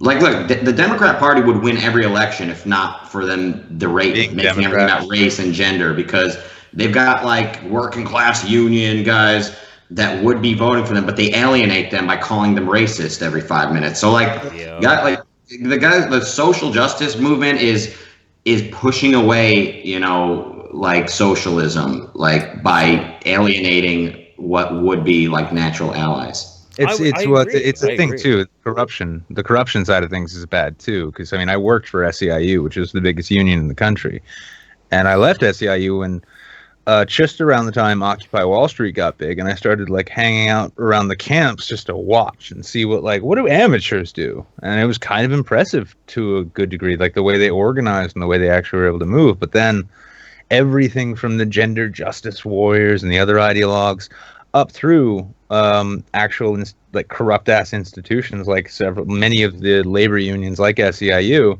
they'd show up and they'd try and buy them out. They'd be like, here's a bunch of coats and tents and hats and money and all this shit, and oh, by the way, we want you to support Rahm Emanuel now. Yeah, sorry. I was really proud of like people in Chicago because I knew people who were being sent as the paid operatives to go and push that message. Like, they'd show up with a dozen workers or a dozen members that they'd organized into these General Assembly things, and they'd try and bring motions to be supportive of Rahm Emanuel. Let's support Obama's positions and this and that, and let's not like go so hard on these Goldman Sachs guys because they're our friends. Well, right. Yeah. And it's this muddying of the waters that not only allows cretins like this to really rise to the surface because they're so fashionably progressive, that it's that plus the fact that they also distract from the corruption parts. Like you say, Bernie could have won. Bernie should have won, in my opinion, but he didn't. Not because of any right-wing chicanery, but because he just wasn't. Because there was a corrupt ass machine that was like, no, we have Cersei. Cersei shall be the queen. What? Oh, fuck. Okay, yeah, I don't want to go up against that thing. Can I have a lake house? Here you go. All right. Yeah. So at this point, let's do our final segment for the night. The format. We're gonna follow the format tonight, ladies and gentlemen. We're gonna do the 45 caliber cringe. Pow, pow, pow. This is where the part where we need people to like send us audio clips so we can like play interesting things. But, yeah. Send us resources. By the way, all of you, send us resources. So we should have thought of that weeks ago. we tried to figure out what was going to be the most cringy thing possible. We have 2 runners up, and then we're gonna get into the actual winner. The first runner up right here, we have an ad. This is for Nivea. This is white is purity. Keep it clean, keep it bright. Don't let anything ruin it. #invisible. That's pretty cringy, bro. You gotta wonder. You really gotta wonder too. Like there are no shortage of well-paid ad executives and shit. You'd think like no one in the chain, from the fucking brain fart which created that to it being produced, no one's like, there might be something off about this. It seems like in the socio-political environment, maybe we shouldn't be saying things like white is purity. That might actually kind of piss some people off, maybe. Runner-up number 2 is for Sony. This is a PlayStation ad. PlayStation Portable, white is coming, with a white woman grabbing a black man by the face. That's a good one.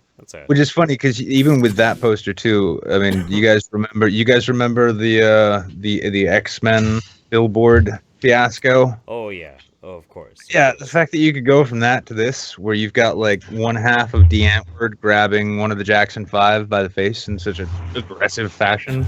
Right. But really, the cringe of the week, ladies and gentlemen, has to be, and you've already heard about it, up, down, and sideways, but it doesn't matter. It has to be the Pepsi ad with Kendall Jenner. The least marketable thunder butt from the Kardashians. Here we go. Let's do it. Live. You ready, Rucka? Fuck it. Yeah.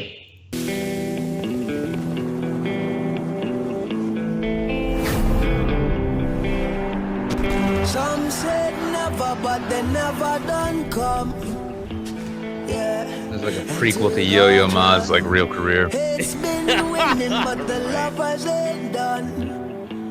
Yeah, not on my watch. Oh God, I can't remember who it was. I think it might have been either Toon or I think it was Toon, who was like, "Why the fuck you got the Muslim with the photographer? She's what, fucking picking terror attack targets? Come on, why would you do this?" There's been so many amazing breakdowns of this video for the past week. I can't even. Oh my God. It is a work of art. $10 super chat donation from Alex W. Keep on being awesome, you amazing lads. I'm from Pittsburgh. I wish I could send you both local cringe, beer, and whiskey.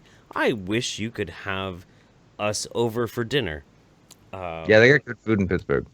I bet. I mean, they don't do the cheesesteaks quite like Philly does, but there's plenty of good eats out there. It's pretty close. Yeah, and you could rush around feeling like you're in like that last Batman film. You can go find where like Bane gives his instructions on dietary mandates. Sure. So here's a question that I have though. So where did they get Modest Yahoo for a Pepsi commercial? Yeah, no, I know. So the question that I have though about this commercial. So this song was not made for this commercial. This is like somebody's like magnum opus. This is it's a good song. It's a good song. Yeah. Don't get me wrong. How much money did Pepsi have to pay to get somebody to have this like activism song being promoted on their failed advertisement? That's what I'm so curious about. Well, this one, as far as I've heard, like the original ad with the original music isn't available now. They pulled that immediately. This is the same one. This is the same one, but this is the one that Kendall Jenner put it on her channel. Okay. I mean, we're just only talking about this commercial after it, outraged everybody, but I don't know that the rapper, the Bob Marley wannabe guy who wrote this song, had to be, bribed to do this. It was probably his big break. I had to guess. Like, it was probably a big opportunity for him to put his music in something huge. And it's a good song. Don't get me wrong. Like, this is a good song. This is actually I really like it.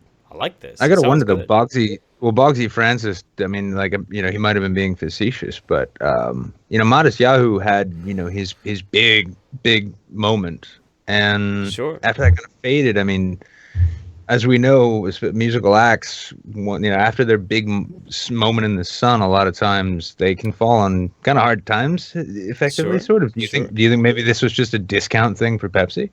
Maybe. No, I think Pepsi shopped around for the perfect song, and maybe the song was even written for the Pepsi. I mean, but like, was it? Maybe. Yeah, I don't know, but like I mean, are we assuming the guy who wrote the song like is cringing about this? Like he might be like he might have thought, oh, that's a great idea. Let's bring the Muslims and the Kardashians together over a can of Pepsi. I'm gonna assume that the guy, and there's chat's all like, this is a terrible song. Like, I disagree. I think it's a really well crafted song. It sounds good. The vocals are good. The music is good. Okay, if I'm not mistaken, but, real quick, you know, I think I feel like, huh? I just took a quick Google search, and Harper's Bazaar is saying the music is the redeeming factor of Kendall Jenner's Pepsi commercial. Skip Marley opens up about his track Lions. I think it's a good song. I think it's a really good song. I like it. Like, I don't like pop music. That's why I like Rucka. Rucka takes the pop music and makes it interesting and like palatable and like poignant to like political landscapes, and like makes it a shit post, and I like that. This is Bob Marley's grandson. Yeah, this is Bob Marley's grandson. And right. He had this to say: it's such a good way of spreading a message, gathering of unity. So the music really goes hand in hand with the message of unity in the commercial. So he was on board with the commercial. Well, sure. Yeah. Well, of course he was. Of course he was on board with the. He got paid.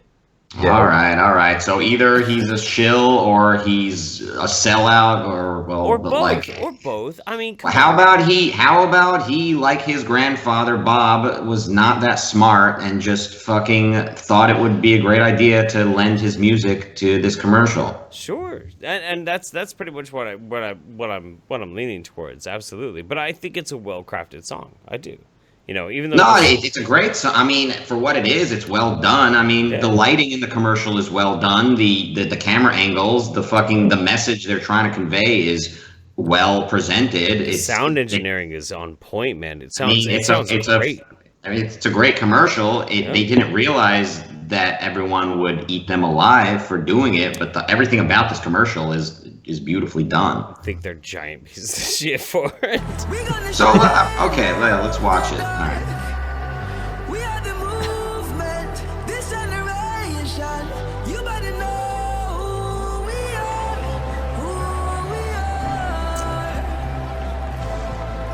Yeah, Oh, she's pissed. She's pissed. Can't find the right target. Oh, come on. Had to. It was wide open, double doors. Had to walk through them. It's just a well-crafted song, man. It's a well-crafted song. It's a good song. It's a great song. I like it. I like it a lot. Living the growing the pride. All of the lions will strive. Working so hard to unite. United, we're tired of lies. Tired of lies. We are the lions. We are the chosen. We're gonna shine out the dark. We are the movement. This generation.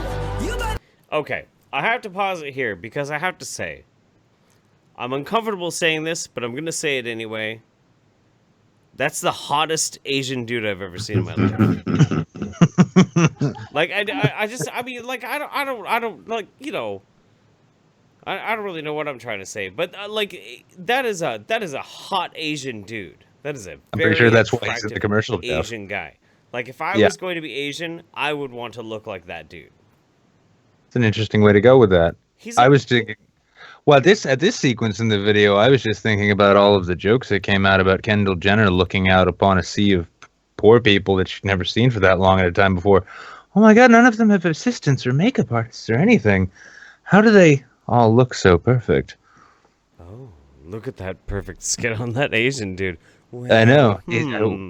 Of course, you know, and it's a little racist to make him a cello player. For all we know, he's actually just a straight up bassist. He's, you know, like fucking hardcore ska punk, all that. But is there like a racial thing between like Asians and cello players? Ever since Yo-Yo Ma came around, there is. Is there really? I didn't know that. Well, no, there was. I have seen like, and like I've actually had like, especially like my Thai friends comment that, you know, because there is the thing. It's a stereotype, but it's kind of true that, you know, Asian families oftentimes are tighter knit. You know, sure.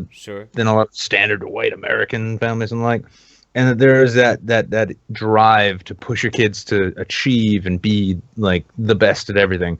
Studying classical music, apparently studying string instruments like cello and violin, because it's kind of seen as part of the sort of Amero-European tradition, has been kind of a thing in certain communities. I guess I don't know how valid that is. It's just something I've heard. Sure. Well, you know. All right, we can do this. We can power through it. Yeah.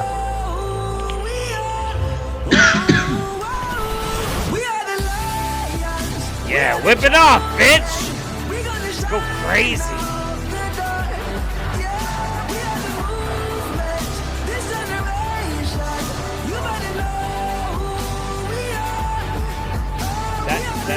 That bothers me. That bothers me.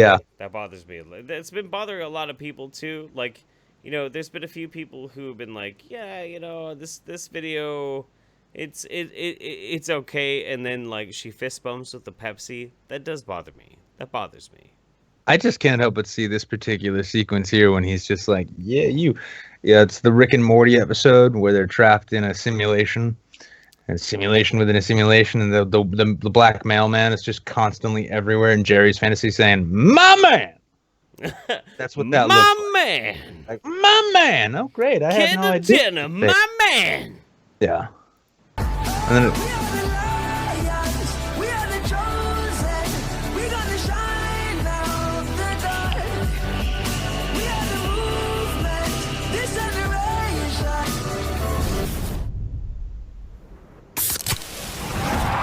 it was a very good choice to have like a mulatto cop on that. He's you know, kind of looking. He's like half Hispanic, half white. He's definitely no Finn. I'll say that much. He's definitely not a Finn. Yeah, no, he doesn't. He's not sunburning from the moon kind of guy. You know. I just kind of wish. I mean, I think it might have even been more impactful if all of the cops were in the full riot gear that they show up to in these things, and he just kind of has to lift his shield. Yeah, he gotta lift the shield and get his fucking Pepsi in there. Just like he just hands her his baton and his shield real quick. It's like, I am so hot under all this. Get up real quick. It would have been great if he was like pepper spraying people, and she was like, "Hey, Pepsi," and he's like, "Oh shit, maybe I should just drink some Pepsi instead of pepper spray people." Or just say, "Shit, pepper spraying takes a lot out of you. I need some caffeine real quick." God damn. Yeah, it's gonna be a long night of pulling over and beating the shit out of black guys. Yeah, right. Let's toss this one up. So $5 super chat from Crazed Blade, great video guys, and Rucka Rucka Ali. You're awesome. Yeah. You just got a new fan, Rucka, or an old fan showed up to show love. Either which way. Either way. Hey, you bringing in the same numbers as Blair White, honey. I gotta say, like, this was a good move all around. It's true. Actually, Rucka, you have pulled in the same amount of numbers as the hottest transgressive tranny all over YouTube. Like, you're right on par with that, man. It's pretty good. It's pretty good. Wow. That's you know, you made it. Well, I mean, no sarcasm. No sarcasm whatsoever, dude. Like, I'm.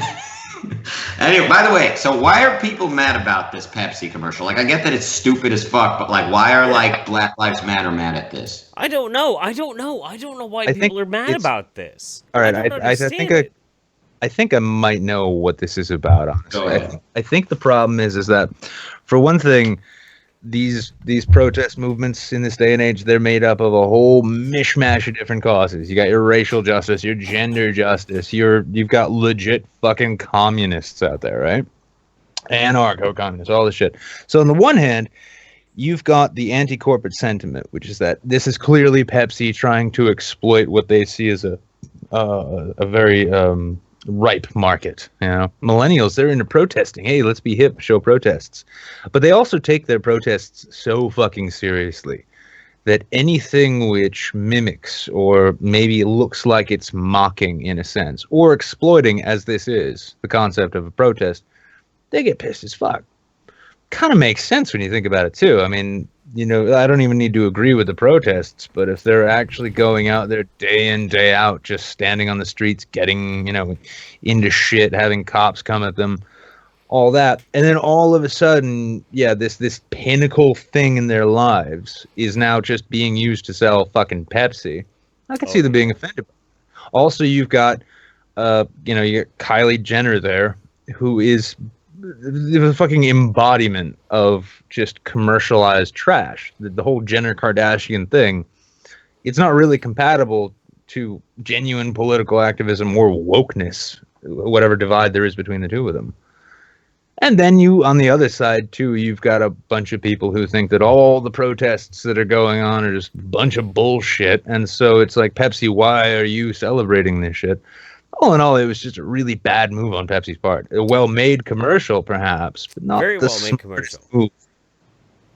Corporatizing social justice. Girl in a hat, you said it dead on. Yeah, it's corporatizing social justice, and they don't like it. I think if you get any of these groups talking long enough, whether it's Black Lives Matter, feminists, third wave, intersectional, trans rights, fucking SJW, and even certain elements of anti-SJW. If you get them talking long enough, like, you just kind of narrow it down to just hatred of capitalism, period. And so they don't like seeing Pepsi fucking, they just don't like Pepsi anyway. And they don't like this for that reason. And in all truth, like, this stupid commercial aside, like, Pepsi is what brings us all together. Like, fucking trade and fucking shiny fucking things that we fucking drink and laugh over and have a good time. Like, that is what fucking, that's it, man. It's what we got at this point. Absolutely. All right, let's finish this shit.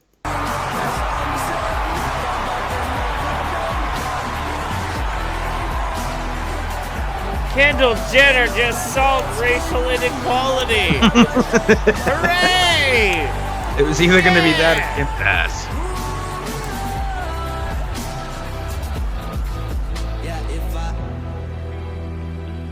Live louder. Live for now. You know, honestly though, I think the other point though, and I was kind of thinking Rucka was going to make this, but you know, it is the sort of thing that also, if you actually get social justice types, feminists, Black Lives Matter, a majority of the people who actually believe strongly in this or that thing, if you sit them down and talk to them, most of them are probably not going to be the fucking crackpots that you think. When a feminist sits down and talks to, like, an anti-feminist, let's say, right? It's not like, you know, they're frothing at the mouth, just waiting to sink their teeth into their throat. It's just conversation. Blair and Lacey fucking had a great conversation. Sure. And I think maybe a lot of the outrage, because in general, let's be honest, this outrage culture we live in, most of it's perpetuated by a small and very loud minority of jackasses who exist solely to show how offended they are. Sure. Yeah, no, I mean, 100%. And that's kind of part two of my VidCon rant, is like, these guys need to meet fucking Lacey and Franny. Like, they need to see that these are human beings. And like, people compartmentalize. They have politics and academic shit up here, and they have, like, day-to-day interactions. Like there's, like, a completely different set of values. Like black people don't walk around in the street feeling like everyone's going to attack them, but then they get on the news or get on the internet and go, yeah, oh, black people are constantly needing to look over their shoulder because this is happening. Women are not constantly in fear of being raped. I'm sorry, that's just not the case. Not in America. Not in a good neighborhood. Yeah, genuinely feminists who will trot out, you know, the 1 in 5 statistic. Yeah, they still leave their house. So yeah, like, I mean the face-to-face shit, like the kind of day-to-day life that we all live, is like these political ideas don't really factor in. And yeah, and that's kind of what I meant when I said like Pepsi is what brings us together. Like sitting down and just kind of kicking back and having a conversation and enjoying shit is kind of a way to just kind of bring it all back and realize that, yeah, like all that abstract shit about power structures and who's holding down who is like, it's like a game of fucking Dungeons and Dragons, which I've never played, but I think it has a lot to do with like creating fucking stories that kind of happen in on the cards or something, and you trade and you send your guys to kill those guys, and it's great. I'm sure it's fun, but it has no direct effect on your actual life. Do you feel that though, Jeff? It's as though 1,000 nerds just screamed out in agony all at once. It's true. It's true. All right, so ladies and gentlemen, tonight we have been your YouTube Saints with our special guest, Rucka Rucka Ali, legendary fucking musician, Rucka Rucka Ali. Yeah. And usually we like to end the whole stream by asking for questions from the chat, but we don't have the time. Instead, we're going to leave you guys with a special little bit of send-off to one of the greatest, a living legend who unfortunately left this earth far too quickly. It's probably really? Gonna give us, hold on. How old was he? He was old as fuck. It's probably going to cause us to get a copyright fucking claim on this video, but we don't care. We don't care because this is more important. With Italian subtitles, this is the last speech from Don Rickles. Yeah, if we have to, we'll re-upload it with Stacy Keach because I'm pretty sure he's bound to die one of these days. Right. I have the honor. So, ladies and gentlemen, end your night enjoying God one of the greatest. Fucking speed, sir. Don Rickles. Don Rickles.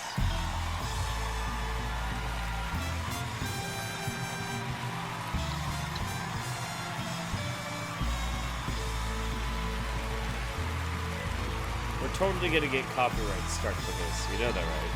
That's why we download the video and re-upload it. Yeah.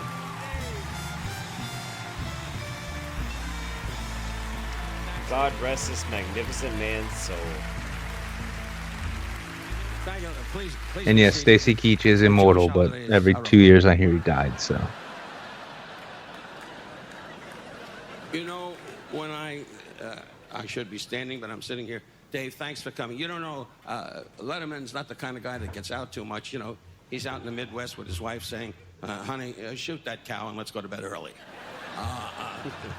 But God bless him. He's not a big waver. He really isn't. And it's sweet of you, Dave. I know your busy schedule of going to the bank and trying to figure out what the hell you do. So,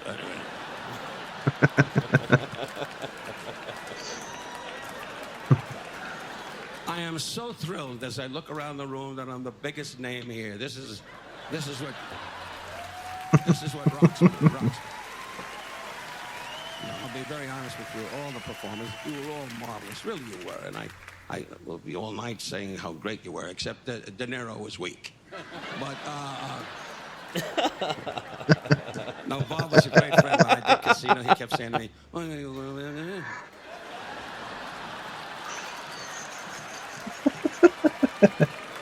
and like an idiot, I said, yeah, Bob, okay. Yeah, Bob. But he was great. Every time we did a scene, and Marty Scorsese, God bless him, one of the great directors in our business, has a little problem with asthma. And so during a main shot, he goes, and I'm going to kiss his ass, so he lets me doing the scene. But it's so good to see big stage. Jerry Seinfeld, I know for many, many years. And he skyrocketed to fame. He's a wonderful guy, and you talk to him, it's like being alone. But,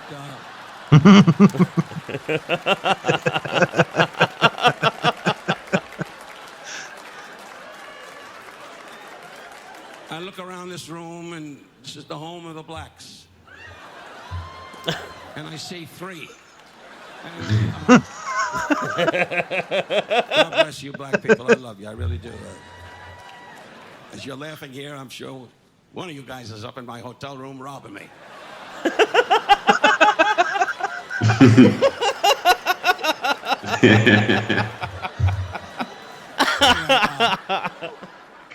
But I had a wonderful, hectic life, and it was always good. Never in trouble and so forth, with problems. And I married my wonderful wife, who's been with me, God bless her, I with her, for 49 years. And I think that's... Good old Don Rickles. And my dear daughter, Mindy, who's going to be is an actress and a comedian, and more trouble. Anyway, God bless her, she's wonderful. But I say to all of you, I picked up a style of working in tough clubs and people making fun and yelling up and so forth, and I started to pick on people, and always with love. My heart never had a bit of hatred in it, never had a bit of any kind of a feeling of whatever they were, black, green, yellow. I didn't care. I just respected them, and I think the audience knew that. And tonight, to have this kind of an affair in my honor, I only pray to God my dear mother was here, because she was my force. She kept saying, "You're funny, kid. You're funny. You're funny." And then, God bless you, Don Rickles. Bless you, Don Rickles. That real serious fucking loss with that one. But I say to every performer that got up here and said these wonderful words about me, I am so pleased, and I'm embarrassed, because that greatness I'm not, but I figure in a couple hours. But I say from my heart to every performer that came here, as my good friend Bob sits here, and Jerry, who is, hey, but and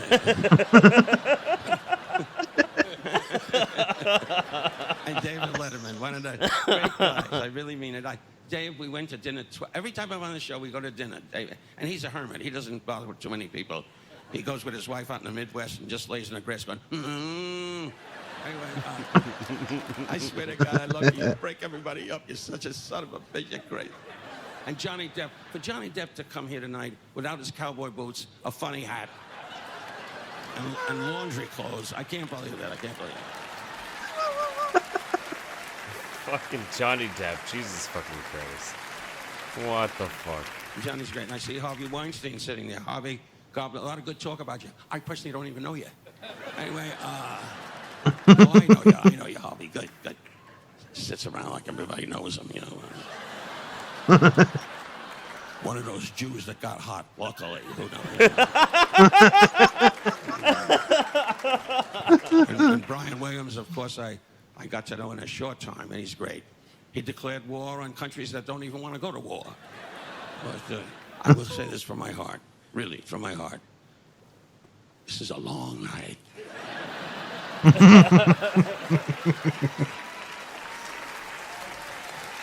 God fucking speed, you magnificent bastard.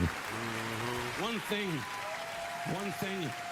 I will stand for. I tell you all, from the bottom of my heart, I'm a Jewish kid from Jackson Heights, Long Island. Yeah. And God gave me a big chance, and I kept punching and punching away.